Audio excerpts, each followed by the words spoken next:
Punjabi radio USA ਸੁਣ ਰਹੇ ਸਾਰੇ ਹੀ ਮਾਣਯੋਗ ਅਤੇ ਸਤਿਕਾਰਤ ਸਰੋਤਿਆਂ ਨੂੰ ਪਿਆਰ ਸਤਿਕਾਰ ਸਹਿ ਨਿੱਘੀ ਜਿਹੀ ਸਤਿ ਸ੍ਰੀ ਅਕਾਲ। ਸਭ ਨੂੰ ਜੀਆਂ ਨੂੰ ਆਖਦੇ ਹਾਂ। ਸੋ ਪ੍ਰੋਗਰਾਮ ਖਬਰ ਤੇ ਨਜ਼ਰ ਦੇ ਵਿੱਚ ਆਪ ਸਭ ਦਾ ਨਿੱਘਾ ਸਵਾਗਤ ਹੈ। ਅੱਜ 9 ਅਪ੍ਰੈਲ ਦਿਨ ਹੈਗਾ ਆ ਜੀ ਸ਼ੁੱਕਰਵਾਰ, ਅਤੇ ਮੇਰੇ ਨਾਲ ਇਸ ਟਾਈਮ ਮਲੋਟ ਸਟੂਡੀਓ ਤੋਂ ਜੁੜ ਚੁੱਕੇ ਨੇ ਮਿੰਟੂ ਗੁਰੂਸਰੀਆ ਜੀ। ਮਿੰਟੂ ਜੀ, ਜੀ ਆਇਆਂ ਨੂੰ ਸਵਾਗਤ ਹੈ। ਸਤਿ ਸ੍ਰੀ ਅਕਾਲ। ਸ਼ੁਕਰੀਆ ਜੀ, ਸਾਰਿਆਂ ਨੂੰ ਸਤਿ ਸ਼੍ਰੀ ਅਕਾਲ ਜੀ। ਸਾਡੇ ਅੱਜ ਦੇ ਪ੍ਰੋਗਰਾਮ ਖਬਰ ਤੇ ਨਜ਼ਰ ਉਸ ਨੂੰ ਸਪਾਂਸਰ ਕਰਦੇ ਨੇ ਖਾਲਸਾ ਇੰਸ਼ੋਰੈਂਸ ਏਜੰਸੀ ਵਾਲੇ, ਜਿਨ੍ਹਾਂ ਦੇ ਕੋਲੋਂ ਤੁਸੀਂ ਹਰ ਇੱਕ ਤਰੀਕੇ ਦੀ ਇੰਸ਼ੋਰੈਂਸ ਕਰਵਾ ਸਕਦੇ ਹੋ। ਇੰਸ਼ੋਰੈਂਸ ਬਾਰੇ ਪਤਾ ਕਰਨ ਲਈ ਕਾਲ ਕਰ ਸਕਦੇ ਹੋ ਨੰਬਰ 408-272-2500 ਦੇ ਉੱਤੇ। ਇਸ ਦੇ ਨਾਲ Krishan Dhanota university, Baljinder Singh Nijjar Woodland, Sucha Singh Jaskaran Singh Gurpartap Singh Fresno, Paramjit Kaur Rangi Vacaville, Jarnail Singh Lynnwood Washington, Harjit Singh Surinder Kaur Aujla Dale City, GN tire and lube ਵਾਲੇ, ਜਿਨ੍ਹਾਂ ਦੇ ਕੋਲੋਂ ਤੁਸੀਂ truck wash, oil change, air brake ਦਾ ਕੰਮ ਕਰਵਾ ਸਕਦੇ ਹੋ। ਨਵੇਂ ਪੁਰਾਣੇ ਟਾਇਰ ਵਾਜਿਬ ਕੀਮਤਾਂ 'ਤੇ ਖਰੀਦ ਸਕਦੇ ਹੋ। ਸੈਂਟਾਨੈਲਾ ਮਡੇਰਾ 'ਚ ਲੋਕੇਸ਼ਨ ਨੇ। Call Nima Sahota 209-277-0113। West coast truck driving school Fresno ਵਾਲੇ, ਜਿਹੜੇ ਕਿ ਤੁਹਾਨੂੰ ਟਰੱਕ ਦਾ ਲਾਇਸੈਂਸ ਵਧੀਆ ਸਿਖਲਾਈ ਦੇ ਕੇ ਘੱਟ ਸਮੇਂ ਦੇ ਵਿੱਚ ਲੈਣ 'ਚ ਸਹਾਇਤਾ ਕਰਦੇ ਨੇ। ਕਾਲ ਅਜੀਤ ਅਟਵਾਲ 559-374-4541। ਜ਼ੈਂਡਰ ਮੌਰਗੇਜ ਅਤੇ ਰੀਅਲ estate ਵਾਲੇ, ਘਰ ਖਰੀਦਣ ਵੇਚਣ ਦੀਆਂ ਸੇਵਾਵਾਂ ਜਿਹੜੀਆਂ ਤੁਸੀਂ ਇਹਨਾਂ ਦੇ ਕੋਲੋਂ ਲੈ ਸਕਦੇ ਹੋ। ਇਸ ਦੇ ਨਾਲ home loans, commercial loans, agriculture loans ਦੇ ਲਈ ਕਾਲ ਕਰੋ ਮੋਹਨ ਚੀਮਾ ਹੁਣਾਂ ਨੂੰ 559-905-2575, 5590525575। ਅਤੇ ਇਮੀਗ੍ਰੇਸ਼ਨ ਦਾ ਹੋਵੇ ਕਿਸੇ ਵੀ ਤਰੀਕੇ ਦਾ ਕੰਮ, ਅਤੇ ਇਮੀਗ੍ਰੇਸ਼ਨ ਦੇ ਭਰੋਸੇਯੋਗ ਅਟਰਨੀ ਜੇ ਟੇਰਕੀਆਣਾ ਹੁਣਾਂ ਦੇ ਨਾਲ ਸੰਪਰਕ ਕਰੋ। ਇਹਨਾਂ ਦਾ ਫ਼ੋਨ ਨੰਬਰ 415-909-0503, 4159090503। ਇਹਨਾਂ ਸਾਰਿਆਂ ਦਾ ਬਹੁਤ ਬਹੁਤ ਧੰਨਵਾਦ। ਜੇਕਰ ਤੁਸੀਂ ਜਾਂ ਕੋਈ ਹੋਰ ਕਾਰੋਬਾਰ ਇਸ ਪ੍ਰੋਗਰਾਮ ਨੂੰ ਸਪਾਂਸਰ ਕਰਨਾ ਚਾਹੁੰਦੇ ਹੋ, ਸੰਪਰਕ ਕਰ ਸਕਦੇ ਹੋ ਨੰਬਰ 408-722-7698 ਦੇ ਉੱਤੇ। ਮਿੰਟੂ ਜੀ, ਗੱਲਬਾਤ ਦਾ ਸਿਲਸਿਲਾ ਜੇ ਆਪਾਂ ਸ਼ੁਰੂ ਕਰਦੇ ਜਾਈਏ, KMP 'ਤੇ ਲੱਗਣ ਵਾਲੇ ਧਰਨੇ ਵਿੱਚ ਸ਼ਾਮਲ ਹੋਵੇਗਾ ਲੱਖਾ ਸਿਧਾਣਾ। ਉੱਦਾਂ ਉਹਦੇ ਸਿਰ 'ਤੇ ਕਹਿੰਦੇ ਲੱਖ ਰੁਪਈਏ ਦਾ ਨਾਮ ਵੀ ਰੱਖਿਆ ਹੋਇਆ ਹੈ। ਹਾਂਜੀ, ਕੋਈ ਗੱਲ ਨਹੀਂ ਹੈ, ਨਾ ਹੀ ਉਹਦਾ ਲੱਖਾ ਤੇ ਫਿਰ ਲੱਖ ਰੁਪਏ ਨਾਮ ਤੇ ਹੋਏਗਾ, ਪਰ ਉਹ ਚੱਲ ਪਏ ਆ ਜੀ, ਇੱਥੋਂ ਚੱਲ ਪਏ ਆ। ਬਾਅਦ ਦੁਪਹਿਰ ਇਹ ਕਾਫਲਾ ਸੀ, ਬਹੁਤ ਵੱਡਾ ਕਾਫਲਾ। ਤੁਸੀਂ ਅੰਦਾਜ਼ਾ ਲਾ ਲਓ ਕਿ ਕੋਈ ਅਗੇਤੀ ਸੂਚਨਾ ਤੇ ਹੈ ਨਹੀਂ ਸੀਗੀ। ਮੀਡੀਆ ਕੋਲ ਵੀ ਮੇਰੇ ਖਿਆਲ ਦੇ ਨਾਲ ਜੇ ਕਹੀਏ ਤਾਂ ਅੰਦਰੂਨੀ ਸੂਚਨਾ ਜ਼ਰੂਰ ਹੋਏਗੀ, ਪਰ ਪ੍ਰਤੱਖ ਤੌਰ 'ਤੇ, ਬਾਹਰੀ ਤੌਰ 'ਤੇ ਕੋਈ ਐਸਾ ਪ੍ਰੋਗਰਾਮ ਉਲੀਕਿਆ ਨਹੀਂ ਸੀ ਗਿਆ। ਕਿਉਂਕਿ ਤੁਹਾਨੂੰ ਪਤਾ ਹੀ ਹੈ, ਕੁਛ ਮਾਮਲੇ ਹੁੰਦੇ ਆ ਜਿਹੜੇ ਕਿ ਉਹ ਸੋਚ ਵਿਚਾਰ ਕੇ ਰੱਖੇ ਜਾਂਦੇ ਆ ਕਿ ਤਾਂ ਕਿ ਲੱਖੇ ਸਿਧਾਣੇ ਦੀ ਗ੍ਰਿਫਤਾਰੀ ਜਿਹੜੀ ਹੈ ਉਹ ਨਾ ਹੋ ਜਾਵੇ। ਸੋ ਫਿਰ ਵੀ ਜੇ ਆਪਾਂ ਦੇਖੀਏ ਤਾਂ ਇੱਕ ਤਰ੍ਹਾਂ ਨਾਲ ਅੰਦਰੂਨੀ ਸੂਚਨਾ ਹੀ ਸੀਗੀ ਇਹਨਾਂ ਦੀ, ਜਿੱਥੇ ਵੀ ਆਦਾਨ ਪ੍ਰਦਾਨ ਹੋਇਆ। ਬਾਵਜੂਦ ਇਸ 'ਤੇ ਵੀ ਮੈਂ ਸਮਝਦਾ ਕਿ ਸੈਂਕੜੇ ਹਜ਼ਾਰਾਂ ਗੱਡੀਆਂ ਜਿਹੜੀਆਂ ਉਹ ਮਗਰ ਸੀ ਕਾਫਲੇ ਦੇ, ਜਿੰਨੇ ਕੋਈ ਵਿਜ਼ੂਅਲ ਦੇਖੇ ਆ, ਤਾਂ ਇਹ ਆਪਣੇ ਆਪ ਦੇ ਵਿੱਚ ਦਰਸਾਉਂਦਾ ਹੈ ਕਿ ਕਿੰਨੀ ਵੱਡੀ ਤਾਕਤ ਜਿਹੜੀ ਹੈ ਉਹ ਅੱਜ ਉੱਧਰ ਨੂੰ ਹੋ ਤੁਰੀ ਹੈ, ਜਿਹੜੀ ਕਿ ਮੈਂ ਸਮਝਦਾ ਕਿ ਥੋੜ੍ਹੇ ਦਿਨ ਤੱਕ ਜਿਵੇਂ ਕਹਿ ਲਈਏ ਕਿ ਨਾਰਾਜ਼ਗੀ ਦੇ ਆਲਮ ਦੇ ਵਿੱਚ ਸੀਗੀ। ਉਹ ਹੁਣ ਹਰਿਆਣੇ ਦੇ ਵਿੱਚ ਐਂਟਰ ਹੋ ਚੁੱਕਾ ਹੈ ਕਾਫਲਾ। ਥੋੜ੍ਹੀ ਦੇਰ ਪਹਿਲਾਂ ਦੀਆਂ ਮੈਂ ਕੁਛ ਖਬਰਾਂ ਦੇਖ ਰਿਹਾ ਸੀਗਾ ਕਿ ਹਰਿਆਣੇ ਦੇ ਵਿੱਚ ਅੱਛੇ ਖਾਸੇ ਸਵਾਗਤ ਹੋ ਰਹੇ ਆ। ਅਤੇ ਹੁਣ ਤੱਕ ਹਾਲਾਂਕਿ ਇਹ ਵੀ ਖਬਰ ਆਈ ਸੀਗੀ ਕਿ ਹਰਿਆਣੇ ਦੇ ਵਿੱਚ ਗ੍ਰਿਫਤਾਰੀ ਕੀਤੀ ਜਾ ਸਕਦੀ ਆ, ਇਹਨਾਂ ਨੂੰ ਰੋਕਿਆ ਜਾ ਸਕਦਾ ਆ, ਜਾਂ ਹੋਰ ਵੀ ਜਿਹੜੇ ਆਗੂ ਆ, ਕਿਉਂਕਿ ਕਾਫੀ ਵੱਡੇ ਨਾਮ ਸੀਗੇ ਜਿਹੜੇ ਇੱਥੇ ਆਏ ਹੋਏ ਸੀ ਲੱਖੇ ਸਿਧਾਣੇ ਨੂੰ ਲੈਣ ਵਾਸਤੇ। ਮਸਲਨ ਬਲਦੇਵ ਸਿੰਘ ਸਿਰਸਾ, ਸੁਰਜੀਤ ਫੂਲ, ਮਨਜੀਤ ਰੋਏ, ਇਹ ਸਾਰੇ ਆਏ ਸੀ, ਮਤਲਬ ਕਿ ਲੈਣ ਆਏ ਹੋਏ ਸੀਗੇ ਇਹਨੂੰ ਲੱਖੇ ਸਿਧਾਣੇ ਨੂੰ ਕਿ ਅਸੀਂ ਲੈ ਕੇ ਜਾਵਾਂਗੇ ਸਿੰਘੂ ਬਾਰਡਰ। ਤਾਂ ਦੇਖੋ ਇਹ ਜੋ ਖਲੂਸ ਹੈ, ਜੋ ਇੱਕ ਕਹਿ ਲਈਏ ਕਿ ਸਤਿਕਾਰ ਹੈ, ਇਹ ਆਪਣੇ ਆਪ ਦੇ ਵਿੱਚ ਇੱਕ ਚੀਜ਼ ਦਰਸਾਉਂਦਾ ਹੈ ਕਿ ਖਲੂਸ, ਜਾਂ ਕਹਿ ਲਓ ਕਿ ਇਹ ਤਾਂ ਆਪਣੀ ਜਗ੍ਹਾ 'ਤੇ ਠੀਕ ਹੈ, ਪਰੰਤੂ ਤੁਸੀਂ ਇਹ ਵੇਖੋ ਕਿ ਇੱਕ ਈਵੈਂਟ ਵੀ ਬਣਾ ਦਿੱਤਾ ਗਿਆ। ਮਤਲਬ ਕਿ ਇਸ ਸਾਰੀ ਚੀਜ਼ ਨੂੰ ਜੇ ਲੱਖੇ ਸਿਧਾਣੇ ਨੂੰ ਇੱਥੇ ਪਹੁੰਚਣਾ ਹੁੰਦਾ ਤਾਂ ਬਹੁਤ ਆਸਾਨੀ ਦੇ ਨਾਲ ਉਹ ਜਾ ਸਕਦਾ ਸੀ ਰਾਤ ਬਰਾਤੇ। ਹੁਣ ਤਾਂ ਕੋਈ ਬਹੁਤੀ ਸਖਤੀ ਨਹੀਂ ਹੈ, ਪਰ ਇੱਕ ਈਵੈਂਟ ਬਣਾਇਆ ਗਿਆ। ਸ਼ਾਇਦ ਉਹ ਇੱਕ ਮੈਂ ਕਹੂੰਗਾ ਕਿ ਰਣਨੀਤਿਕ ਪੈਂਤੜਾ ਹੈ। ਇੱਕ ਤਾਂ ਸ਼ਕਤੀ ਪ੍ਰਦਰਸ਼ਨ ਲੱਖਾ ਸਿਧਾਣਾ ਵੀ ਦਿਖਾ ਰਿਹਾ, ਕਿਉਂਕਿ ਬਾਬਾ ਹਰਦੀਪ ਸਿੰਘ ਮਹਿਰਾਜ ਵੀ ਉੱਥੇ ਸੀਗਾ। ਤਾਂ ਮੇਰੇ ਕਹਿਣ ਦਾ ਮਤਲਬ ਹੈ ਕਿ ਇੱਕ ਤਾਂ ਸ਼ਕਤੀ ਪ੍ਰਦਰਸ਼ਨ ਦਿਖਾਇਆ ਜਾ ਰਿਹਾ ਕਿ ਕਿੰਨੀ ਵੱਡੀ ਨੌਜਵਾਨ ਤਾਕਤ ਜਿਹੜੀ ਹੈ ਲੱਖੇ ਸਿਧਾਣੇ ਦੇ ਨਾਲ ਹੈ, ਜਿਹੜੀ ਕਿ ਹੁਣ ਦੁਬਾਰਾ ਫੇਰ ਤੋਂ ਇਸ ਐਜੀਟੇਸ਼ਨ ਦੇ ਨਾਲ ਜੁੜਨ ਜਾ ਰਹੀ ਹੈ। ਦੂਜੀ ਚੀਜ਼ ਜਿਹੜੀ ਕਿ ਬਹੁਤ ਮਹੱਤਵਪੂਰਨ ਹੋ ਜਾਂਦੀ ਹੈ, ਦੂਜੀ ਚੀਜ਼ ਜਿਹੜੀ ਹੈ ਉਹ ਇਹੀ ਹੈ ਕਿ ਸਰਕਾਰ ਨੂੰ ਸ਼ਾਇਦ ਇਹ ਦਿਖਾਉਣ ਦਾ ਯਤਨ ਕੀਤਾ ਜਾ ਰਿਹਾ ਕਿ ਭਾਈ ਗੱਲ ਇਹ ਆ ਕਿ ਲੱਖੇ ਸਿਧਾਣੇ ਦੇ ਸਿਰ 'ਤੇ ਤੁਸੀਂ ਲੱਖ ਨਾਮ ਰੱਖੋ, ਕਰੋੜ ਰੱਖੋ, ਜੋ ਮਰਜ਼ੀ ਰੱਖੋ, ਸਾਡੀ ਨਜ਼ਰ ਦੇ ਵਿੱਚ ਉਹ ਮੁਲਜ਼ਮ ਨਹੀਂ ਹੈ, ਸਾਡਾ ਸਾਥੀ ਹੈ ਤੇ ਅਸੀਂ ਆਪਣੇ ਸਾਥੀ ਨੂੰ ਹੁਮਾ ਕੇ ਲੈ ਕੇ ਚੱਲਾਂਗੇ ਤੇ ਅੱਜ ਜਿਹਨੇ ਫੜਨਾ ਆ ਕੇ ਫੜ ਲਓ। ਦੂਸਰੇ ਮਾਨਸਾ ਨੇ ਵੀ ਆਖਿਆ ਸੀਗਾ ਕਿ ਲੱਖੇ ਨੂੰ ਕੋਈ ਰਾਹ 'ਚ ਡੱਕ ਲਵੇ ਤੇ ਫਿਰ ਕੁਝ ਕਹਿ ਨਹੀਂ ਸਕਦੇ, ਜੇ ਇੱਥੇ ਪਹੁੰਚ ਗਿਆ ਤੇ ਹੱਥ ਨਹੀਂ ਲੱਗਣ ਦਿੰਦੇ। ਤਾਂ ਲੱਖੇ ਸਿਧਾਣੇ ਨੇ ਕਹਿ ਸਕਦੇ ਆਪਾਂ ਕਿ ਇੱਕ ਰੋਲ ਤਾਂ ਅਦਾ ਕੀਤਾ ਹੀ ਹੈ, ਉਹਦੇ 'ਚ ਕੋਈ ਸ਼ੱਕ ਨਹੀਂ, ਕੋਈ ਦੋ ਰਾਏ ਨਹੀਂ, ਪਰ ਹੁਣ ਵੀ ਰੋਲ ਅਦਾ ਹੋ ਰਿਹਾ ਕਿਉਂਕਿ ਲੱਖੇ ਸਿਧਾਣੇ ਨੇ ਜਾਂਦੀ ਵਾਰ ਇਹੀ ਗੱਲ ਕਹੀ ਆ ਕਿ ਦੇਖੋ ਗੱਲ ਇਹ ਆ ਕਿ ਜੇ ਮੇਰੀ ਅੱਜ ਭਲਕ ਕਿਤੇ ਗ੍ਰਿਫਤਾਰੀ ਹੋ ਵੀ ਜਾਂਦੀ ਆ ਅਗਾਂਹ ਜਾ ਕੇ ਤਾਂ ਤੁਸੀਂ ਇਸ ਅੰਦੋਲਨ ਦੇ ਨਾਲੋਂ ਨਹੀਂ ਟੁੱਟਣਾ। ਮੈਂ ਕਹਿੰਦਾ ਕਿ ਇਹ ਖੂਬਸੂਰਤ ਗੱਲ ਆ, ਇਹ ਬਹੁਤ ਖੂਬਸੂਰਤ ਗੱਲ ਆ ਕਿ ਬੇਸ਼ੱਕ ਨਾਰਾਜ਼ਗੀ ਵੱਖਰੇਵੇਂ ਹੋਣ, ਉਹ ਸਿਧਾਣੇ ਨੇ ਇਹ ਗੱਲ ਕਹੀ ਵੀ ਆ ਕਿ ਯਾਰ ਜੋ ਵੀ ਸਾਡੇ ਆਪਸ ਦੇ ਵਿੱਚ ਮਨ ਮੁਟਾਵ ਹੈਗੇ ਆ, ਪੰਜਾਬ ਆ ਕੇ ਨਿਬੜ ਲਵਾਂਗੇ, ਪਰ ਕਿਹੜਾ ਉੱਥੋਂ ਜਿੱਤ ਕੇ ਆ ਜਾਈਏ, ਫਿਰ ਇੱਥੇ ਦੇਖਾਂਗੇ ਜੋ ਵੀ ਕਰਨਾ ਕਰਾਉਣਾ। ਸੋ ਇਹ ਚੀਜ਼ਾਂ ਠੀਕ ਜਾਪਦੀਆਂ ਨੇ। ਤਾਂ ਮੈਂ ਸਮਝਦਾ ਕਿ ਇੱਕ ਵਾਰੀ ਫਿਰ ਨੌਜਵਾਨ ਜਿਹੜਾ ਇੱਕ ਵਰਗ ਦੇ ਤੌਰ 'ਤੇ ਕਹਿ ਲਈਏ ਕਿ ਥੋੜ੍ਹਾ ਜਿਹਾ ਨਿਰਾਸ਼ ਸੀ, ਥੋੜ੍ਹਾ ਜਿਹਾ ਅਲਹਿਦਾ ਸੀਗਾ, ਉਹ ਜੁੜ ਗਿਆ। ਤਾਂ ਇਸੇ ਕਰਕੇ ਈਵੈਂਟ ਮਨਾਇਆ ਗਿਆ। ਇੱਕ ਤਾਂ ਇਹ ਆ ਕਿ ਇੱਕ ਸ਼ਕਤੀ ਪ੍ਰਦਰਸ਼ਨ ਕੀਤਾ ਜਾਵੇ, ਦੂਸਰਾ ਸਰਕਾਰ ਨੂੰ ਮੈਸੇਜ ਦਿੱਤਾ ਜਾਵੇ, ਔਰ ਤੀਜਾ ਇਹ ਆ ਕਿ ਨੌਜਵਾਨਾਂ ਦੇ ਵਿੱਚ ਵੀ ਸੁਨੇਹਾ ਜਾਵੇ ਕਿ ਹੁਣ ਭਾਈ ਆਲ ਇਜ਼ ਵੈਲ ਆ, ਹੁਣ ਸਭ ਕੁਝ ਠੀਕ ਠਾਕ ਆ, ਸਭ ਅੱਛਾ ਕਿ ਭਾਈ ਸਾਰੇ ਹੁਮਾ ਕੇ ਆਓ। ਅਤੇ ਬਾਕੀ ਹੁਣ ਦੇਖਦੇ ਹਾਂ ਇਹਦਾ ਇੰਪੈਕਟ ਕੀ ਪੈਂਦਾ, ਪਰ ਸਭ ਤੋਂ ਪਹਿਲਾਂ ਤਾਂ ਇਹ ਦੇਖਣਾ ਹੋਏਗਾ ਕਿ ਲੱਖਾ ਸਿਧਾਣਾ ਉੱਥੇ ਪਹੁੰਚ ਪਾਉਂਦਾ ਜਾਂ ਨਹੀਂ ਪਹੁੰਚ ਪਾਉਂਦਾ, ਕਿਉਂਕਿ ਹਰਿਆਣਾ ਕਾਫੀ ਲੰਮਾ ਚੌੜਾ ਹੀ ਆ। ਅਜੇ ਦੇਖੀ ਤਾਂ 300 ਕਿਲੋਮੀਟਰ ਲੰਘਣਾ ਹੈ, ਤਾਂ ਕਿੰਨਾ ਕੁ ਲੰਘੇ ਆ, ਕਿੰਨਾ ਕੁ ਲੰਘਣਾ ਬਾਕੀ ਆਪਣੇ ਕੋਲ ਠੋਸ ਜਾਣਕਾਰੀ ਤਾਂ ਨਹੀਂ। ਜਦ ਪੂਰਾ ਹਰਿਆਣਾ ਲੰਘ ਕੇ ਦਿੱਲੀ ਦੇ ਬਾਰਡਰ 'ਤੇ ਜਾਂਦੇ ਆ ਤਾਂ ਫਿਰ ਉੱਥੇ ਜਾ ਕੇ ਆਪਾਂ ਕਹਿ ਸਕਦੇ ਹਾਂ ਕਿ ਲੱਖਾ ਸਿਧਾਣਾ ਪਹੁੰਚ ਗਿਆ ਹੈ। ਪਰ ਮੇਰੇ ਖਿਆਲ ਦੇ ਨਾਲ, ਮੇਰੀ ਜਿੰਨੀ ਕੁ ਸਮਝ ਆ, ਜੇ ਉਹ ਅਰੈਸਟ ਵੀ ਹੋ ਜਾਂਦਾ ਲੱਖਾ ਸਿਧਾਣਾ, ਤਦ ਵੀ ਉਹ ਆਪਣਾ ਰੋਲ ਪਲੇ ਕਰ ਚੁੱਕਾ ਹੈ। ਮਤਲਬ ਕਿ ਨੌਜਵਾਨਾਂ ਨੂੰ ਇੱਕ ਵਾਰੀ ਫਿਰ ਉਹ ਪੱਲਾ ਫੜਾ ਚੱਲਿਆ ਕਿ ਹਾਂ ਭਾਈ ਆ ਬਜ਼ੁਰਗਾਂ ਦੇ ਲੜ ਲੱਗੇ ਰਹੋ। ਤਾਂ ਹੁਣ ਬਜ਼ੁਰਗ ਵੀ ਕਹਿੰਦੇ ਕਿ ਨਹੀਂ ਆਪਣੇ ਬੱਚੇ ਆ। ਤਾਂ ਖੈਰ ਦੇਖਦੇ ਅੱਜ ਦੀਪ ਸਿੱਧੂ ਬਾਰੇ ਵੀ ਮਨਜੀਤ ਸਿੰਘ ਰਾਏ ਦੀ ਰਾਏ ਜਿਹੜੀ ਆ ਅਤੇ ਬਲਦੇਵ ਸਿੰਘ ਸਿਰਸਾ ਦੀ ਉਹ ਬੜੀ ਸੌਫਟ ਜੀ ਸੀਗੀ। ਮਨਜੀਤ ਸਿੰਘ ਰਾਏ ਨੇ ਤਾਂ ਇੱਥੋਂ ਤੱਕ ਕਹਿ ਦਿੱਤਾ ਕਿ ਮੇਰੀ ਜ਼ਾਤੀਗਤ ਰਾਏ ਆ ਕਿ ਜੇ ਦੀਪ ਸਿੱਧੂ ਆਉਂਦਾ ਅਤੇ ਜਿੱਦਾਂ ਆਮ ਦੂਸਰੇ ਕਿਸਾਨ ਬੈਠੇ, ਅਸੀਂ ਉਹਨੂੰ ਕਿਸਾਨ ਸਮਝ ਕੇ ਇਸ ਅੰਦੋਲਨ ਦਾ ਹਿੱਸਾ ਮੰਨੀਏ। ਤਾਂ ਤੁਸੀਂ ਸਮਝ ਸਕਦੇ ਹੋ ਕਿ ਕਾਫੀ ਕੁਛ ਬਦਲ ਰਿਹਾ ਹੈ, ਬਹੁਤ ਕੁਛ ਬਦਲ ਰਿਹਾ। ਹੋ ਸਕਦਾ ਕਿ ਦੀਪ ਸਿੱਧੂ ਵੀ ਜ਼ਮਾਨਤ ਤੋਂ ਬਾਅਦ ਇਸ ਤਰ੍ਹਾਂ ਦਾ ਹੀ ਕੋਈ ਸਮਰਥਨ ਕਰੇ ਅਤੇ ਉਸ ਸਮਰਥਨ ਦਾ ਸਵਾਗਤ ਹੋ ਜਾਵੇ। ਹਾਲਾਂਕਿ ਕੁਛ ਚੀਜ਼ਾਂ ਤੁਹਾਨੂੰ ਪਤਾ ਥੋੜ੍ਹੀਆਂ ਜਿਹੀਆਂ ਅਲੱਗ ਨੇ ਦੀਪ ਸਿੱਧੂ ਦੇ ਮਾਮਲੇ 'ਚ, ਪਰ ਮੈਨੂੰ ਲੱਗਦਾ ਹੋ ਸਕਦਾ ਉੱਧਰੋਂ ਵੀ ਟਰਨ ਕੋਈ ਵੇਖਣ ਨੂੰ ਮਿਲੇ। ਤਾਂ ਬਹਰਹਾਲ ਇਹ ਇੱਕ ਵੱਡਾ ਕਹਿ ਲਈਏ ਕਿ ਇਸ ਪੜਾਅ ਦੇ ਵਿੱਚ ਹੁਣ ਫਿਰ ਇੱਕ ਖੂਨੀ ਮੋੜ ਆਇਆ, ਜਿੱਥੇ ਬਹੁਤ ਸਾਰੇ ਨੌਜਵਾਨ ਕਾਫਲੇ ਦੇ ਰੂਪ ਦੇ ਵਿੱਚ ਸਿੰਘੂ ਬਾਰਡਰ ਨੂੰ ਦੁਬਾਰਾ ਵੱਧ ਰਹੇ ਆ। ਦੇਖੋ ਹੁਣ ਕੀ ਕੱਲ੍ਹ ਨੂੰ KMP ਰੋਡ ਦੇ ਵਿੱਚ ਦੇਖਣ ਨੂੰ ਮਿਲਦਾ, ਜੋਸ਼ ਜਜ਼ਬਾ ਕੀ ਉਹ ਵੱਖਰੀ ਕਿਸਮ ਦਾ ਹੋਏਗਾ ਜਾਂ ਉਸੇ ਕਿਸਮ ਦਾ ਹੋਏਗਾ। ਪਰ ਮੈਨੂੰ ਲੱਗਦਾ ਕਿ ਬਹੁਤ ਹੱਦ ਤੱਕ ਦੇਖੋ ਹੁਣ 90% ਤੱਕ ਜੇ ਆਪਾਂ ਦੇਖੀਏ ਤਾਂ ਗੇਮ ਜਿਹੜੀ ਆ ਉਹ ਸਹੀ ਆ। ਅੱਗੇ ਹੁਣ ਇਹ ਸਹੀ ਰਹਿੰਦੀ ਹੈ ਜਾਂ ਨਹੀਂ ਰਹਿੰਦੀ ਮੈਨੂੰ ਨਹੀਂ ਪਤਾ, ਪਰ 90% ਤੱਕ ਗੇਮ ਬਣ ਚੁੱਕੀ ਹੈ ਫਿਰ ਦੁਬਾਰਾ ਐਜੀਟੇਸ਼ਨ ਦੀ, ਪੰਜਾਬ ਦੇ ਪੱਖ ਤੋਂ ਜੇ ਦੇਖੀਏ ਤਾਂ। ਠੀਕ ਹੈ ਜੀ। ਅਤੇ ਮਿੰਟੂ ਜੀ ਇੱਡੇ ਜਦੋਂ ਇੱਕ ਜਾਣੇ ਦੇ ਕਹਿ ਲਓ ਵੀ ਜਿੱਦਾਂ ਕਹਿ ਲਓ ਵੀ ਮੇ ਵੀ ਅੰਦਰੂਨੀ ਸੂਚਨਾ ਸੀ, ਪਰ ਸਾਰਿਆਂ ਨੂੰ ਤਾਂ ਫਿਰ ਵੀ ਨਹੀਂ ਪਤਾ ਹੋਊਗਾ ਐਡਾ ਵੱਡਾ ਇਕੱਠ ਹੋਇਆ ਆ। ਜਿਹੜੀਆਂ ਪੋਲੀਟੀਕਲ ਸਿਆਸੀ ਪਾਰਟੀਆਂ ਉਹਨਾਂ ਨੂੰ ਇਹੋ ਜਿਹੇ ਇਕੱਠ ਪਰੇਸ਼ਾਨ ਤਾਂ ਕਰਦੇ ਹੀ ਨੇ। ਇਕੱਠ ਤਾਂ ਪਰੇਸ਼ਾਨ ਕਰਦੇ ਹੀ ਨੇ ਪੋਲੀਟੀਕਲ। ਤੇ ਹੁਣ ਦੇਖੋ ਮਸਤੂਆਣੇ ਦੇ ਵਿੱਚ ਦੂਸਰਾ ਇਕੱਠ ਸੀਗਾ, ਦੀਪ ਸਿੱਧੂ ਦੇ ਹੱਕ ਦੇ ਵਿੱਚ ਸੀ, ਤੇ ਦੂਜਾ ਇਹ ਲੱਖੇ ਸਿਧਾਣੇ ਦੇ ਹੱਕ ਦੇ ਵਿੱਚ। ਪਰ ਮਸਤੂਆਣਾ ਜਿਹੜਾ ਉਹ ਢੀਂਡਸਿਆਂ ਦਾ ਇਲਾਕਾ, ਢੀਂਡਸਾਂ ਦਾ ਏਰੀਆ, ਤਾਂ ਚੌਥਾ ਫਰੰਟ ਵੀ ਬਣ ਰਿਹਾ। ਫਿਰ ਤਾਂ ਬਹੁਤ ਕੁਛ ਚੀਜ਼ਾਂ ਜਿਹੜੀਆਂ ਨੇ ਉਹ ਸਿਆਸਤ ਦੇ ਲਿਹਾਜ਼ ਨਾਲ ਦੇਖੋਗੇ ਤਾਂ ਸਿਆਸੀ ਨਜ਼ਰ ਆਉਣਗੀਆਂ। ਫਿਰ ਤਾਂ ਸਾਰਾ ਕੁਛ, ਫਿਰ ਤੇ ਲੱਖਾ ਸਿਧਾਣਾ ਵੀ ਸਾਨੂੰ ਇਲੈਕਸ਼ਨ ਲੜਦਾ ਹੀ ਨਜ਼ਰ ਆਊਗਾ। ਤਾਂ ਸਾਰਾ ਕੁਛ ਹਾਂ ਕਿ ਜਿਹੜੇ ਲੋਕਾਂ ਨੇ ਸਿਆਸਤ ਕਰਨੀ ਉਹਨਾਂ ਨੇ ਉਸੇ ਚਸ਼ਮੇ ਨਾਲ ਹੀ ਦੇਖਣਾ, ਉਸੇ ਚਸ਼ਮੇ ਨਾਲ ਦੇਖਣਾ। ਔਰ ਪੰਜਾਬ ਦਾ ਕੋਈ ਐਜੀਟੇਸ਼ਨ ਸਿਆਸਤ ਤੋਂ ਪਰੇ ਨਹੀਂ ਹੋ ਸਕਦਾ। ਇੱਕ ਗੱਲ ਸਾਫ਼ ਆ, ਸਾਫ਼ ਸਪਸ਼ਟ ਆ। ਰਾਜਨੀਤੀ ਉਹਨੂੰ ਆਪਣੇ ਆਪ ਪਰਛਾਵੇਂ ਹੇਠ ਲੈ ਲੈਂਦੀ ਆ, ਜਿੰਨਾ ਮਰਜ਼ੀ ਉਹ ਦੂਰ ਭੱਜੇ। ਸੋ ਰਾਜਨੀਤੀ ਤਾਂ ਕਿਤੇ ਨਾ ਕਿਤੇ ਅੰਸ਼ਕ ਰੂਪ ਦੇ ਵਿੱਚ, ਸਿੰਬੋਲਿਕ ਰੂਪ ਦੇ ਵਿੱਚ ਰਹਿੰਦੀ ਆ। ਪਰ ਮੇਰੇ ਖਿਆਲ ਦੇ ਨਾਲ ਇਹ ਰਾਜਨੀਤਿਕ ਸੰਘਰਸ਼ ਨਹੀਂ ਹੈ, ਇਹ ਇੱਕ ਸਮਾਜਿਕ ਸੰਘਰਸ਼ ਆ, ਆਰਥਿਕ ਸੰਘਰਸ਼ ਆ, ਜਿਹੜਾ ਕਿ ਆਪਣੀ ਰਵਾਨਗੀ ਆਪ ਤੈਅ ਕਰਦਾ, ਆਪਣਾ ਭਵਿੱਖ ਆਪ ਤੈਅ ਕਰ ਰਿਹਾ। ਉਹਦੇ ਵਿੱਚ ਰਾਜਨੀਤਿਕ ਧਿਰਾਂ ਨੂੰ ਇਸ ਸੰਘਰਸ਼ ਤੋਂ ਕਹਿ ਲਓ ਕਿ ਜ਼ਰੂਰਤ ਆ। ਇਹਦੀ ਜੇ ਆਪਾਂ ਦੇਖੀਏ ਇਹਦੀ ਕੋਈ ਜ਼ਰੂਰਤ ਨਹੀਂ ਹੈ ਇਸ ਸੰਘਰਸ਼ ਦੀ ਕਿ ਰਾਜਨੀਤੀ ਜਿਹੜੀ ਹੈ ਉਹ ਇਹਦੇ ਨਾਲ ਚੱਲੇ। ਜੀ।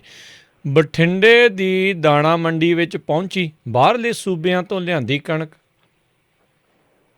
ਹਾਂਜੀ ਦੇਖੋ ਇਹ ਕਣਕ ਪਹੁੰਚੀ ਸੀਗੀ, ਪਹਿਲਾਂ ਸਵੇਰੇ ਖਬਰਾਂ ਆ ਗਈਆਂ ਸੀਗੀਆਂ ਤੇ ਬਾਅਦ ਦੇ ਵਿੱਚ ਭਾਰਤ ਭੂਸ਼ਣ ਆਸ਼ੂ ਜੀ ਨੇ ਦੱਸਿਆ ਵਾ ਕਿ ਬਠਿੰਡਾ ਦੇ ਵਿੱਚੋਂ 8,000 ਦੇ ਕਰੀਬ ਗੱਟੇ ਜਿਹੜੇ ਕਣਕ ਦੇ ਉਹ ਫੜੇ ਗਏ ਆ। ਲੇਬਰ ਤੋਂ ਪੁੱਛਗਿੱਛ ਹੋਈ ਆ ਤਾਂ ਉਹਨਾਂ ਨੇ ਮੰਨਿਆ ਕਿ ਇਹ ਕਣਕ ਜਿਹੜੀ ਆ ਯੂਪੀ ਅਤੇ ਰਾਜਸਥਾਨ ਤੋਂ ਆਈ ਸੀਗੀ, ਜਿਹੜੀ ਘੱਟ ਭਾਅ ਤੇ ਖਰੀਦ ਕੇ ਲਿਆਂਦੀ ਗਈ ਹੈ ਤੇ ਇੱਥੇ MSP ਤੇ ਵੇਚੀ ਜਾਣੀ ਸੀ। ਇਹ ਜਿਹੜੀਆਂ ਦੋਵੇਂ ਫਰਮਾਂ ਹੈ ਇਹਨਾਂ ਦੇ ਗੋਦਾਮਾਂ ਤੋਂ 17,000 ਗੱਟੇ ਕਣਕ ਹੋਰ ਬਰਾਮਦ ਕੀਤੀ ਗਈ ਆ। ਵੱਡਾ ਹੀ ਕੰਮ ਸੀਗਾ। ਇਸੇ ਤਰ੍ਹਾਂ ਫਿਰੋਜ਼ਪੁਰ ਜ਼ਿਲ੍ਹੇ ਦੀ ਬੁੱਗਾ ਮੰਡੀ ਦੇ ਵਿੱਚ ਸਥਿਤ ਕਿਸ਼ਨ ਟ੍ਰੇਡਿੰਗ ਕੰਪਨੀ ਦੇ ਫੜ ਤੋਂ ਵੀ 8,000 ਤੋਂ 9,000 ਗੱਟੇ ਜਿਹੜੇ ਆ ਬਰਾਮਦ ਹੋਏ ਆ। ਆਹ ਦੇਖ ਲਓ ਗਲਤੀਆਂ ਕਿੰਨੀਆਂ ਕਰਦੇ ਆ ਜਿਹੜੇ ਪ੍ਰੈਸ ਨੋਟ ਹੁੰਦੇ ਆ ਨਾ ਸਰਕਾਰੀ, ਪਤਾ ਨਹੀਂ ਕੌਣ ਲਿਖਦਾ ਇਹਨਾਂ ਦੀ ਪੰਜਾਬੀ। ਖੈਰ ਚਲੋ ਠੀਕ ਆ। ਦੇਖੋ ਮਾਜਰਾ ਕੀ ਆ ਕਿ ਆਪਾਂ ਝੋਨਾ ਵੀ ਦੇਖਿਆ ਸੀਗਾ ਜੀ। ਝੋਨਾ ਸਾਡੇ ਇੱਥੇ ਤੈਅ ਟੀਚੇ ਤੋਂ ਇੱਕ ਹਿੱਸਾ ਹੀ ਵੱਧ ਆ ਗਿਆ ਸੀ ਤਕਰੀਬਨ, ਜੇ ਆਪਾਂ ਲਾਈਏ ਤੇ 20ਵਾਂ ਹਿੱਸਾ ਤਾਂ ਆਪਾਂ ਮੰਨ ਸਕਦੇ, ਘੱਟੋ ਘੱਟ 10ਵਾਂ ਹਿੱਸਾ ਜਿਹੜਾ ਉਹ ਆਇਆ। ਪਰ ਕੁਛ ਅੰਕੜੇ ਤੇ ਇਹੋ ਜਿਹੇ ਦੱਸਦੇ ਕਿਉਂਕਿ ਆਪਣਾ ਐਤਕੀ 2 ਲੱਖ ਤੋਂ ਵੀ ਟੱਪ ਗਿਆ ਸੀ ਮੇਰੇ ਖਿਆਲ ਦੇ ਨਾਲ, 2 ਲੱਖ ਟਨ ਤੋਂ ਵੀ ਟੱਪ ਗਿਆ ਸੀਗਾ, 2 ਲੱਖ ਮੀਟ੍ਰਿਕ ਟਨ ਤੋਂ। ਤਾਂ ਜਿਹੜਾ ਅੰਦਾਜ਼ਾ ਸੀ ਉਹ 170 ਸੀ ਮੇਰੇ ਖਿਆਲ ਦੇ ਨਾਲ। ਤਾਂ ਹਿਸਾਬ ਲਾ ਲਓ 30-40 ਲੱਖ ਮੀਟ੍ਰਿਕ ਟਨ ਐਕਸਟਰਾ ਇਹ ਇੱਕ ਹਿੱਸਾ ਬਣ ਜਾਂਦਾ ਖਰੀਦ ਦਾ। ਹੁਣ ਦੇਖੋ ਇਹਦੇ ਵਿੱਚ ਕੀ ਆ ਕਿ ਕਣਕ ਪਹਿਲਾਂ ਹੀ ਆ ਗਈ, ਸਾਡੇ ਤੇ ਖਰੀਦ ਜਿਹੜੀ ਆ ਉਹ ਭਲਕੇ ਸ਼ੁਰੂ ਹੋਣੀ ਆ ਤੇ ਇਹ ਪਹਿਲਾਂ ਹੀ ਲਿਆ ਕੇ ਇੱਥੇ ਬੈਠੇ ਆ। ਦੇਖ ਲਓ ਇਹ ਤੋਂ ਕੀ ਸਾਫ਼ ਹੁੰਦਾ, ਇਹ ਤੋਂ ਇਹ ਸਾਫ਼ ਹੁੰਦਾ ਕਿ ਦੇਖੋ MSP ਪੂਰੇ ਦੇਸ਼ ਦੇ ਵਿੱਚ ਦੇਣ ਦੀ ਜ਼ਰੂਰਤ ਆ। MSP ਇਹੋ ਜਿਹੀ ਮਹੱਤਵਪੂਰਨ ਚੀਜ਼ ਆ। ਤੁਸੀਂ ਕਹਿੰਦੇ ਹੋ ਕਿ ਵਨ ਨੇਸ਼ਨ ਵਨ ਮੰਡੀ, ਵਨ ਨੇਸ਼ਨ ਵਨ ਮੰਡੀ ਗਈ ਢੱਠੇ ਖੂਹ ਦੇ ਵਿੱਚ। ਮੰਡੀ ਉਹੀ ਕਿਸਾਨ ਵਾਸਤੇ ਲਾਭਦਾਇਕ ਹੈ ਜਿੱਥੇ ਵਜਮਾ ਪਾ ਹੈ, ਠੀਕ ਹੈ। ਇੱਥੋਂ ਇਹੀ ਚੀਜ਼ ਸਾਫ਼ ਹੁੰਦੀ ਆ।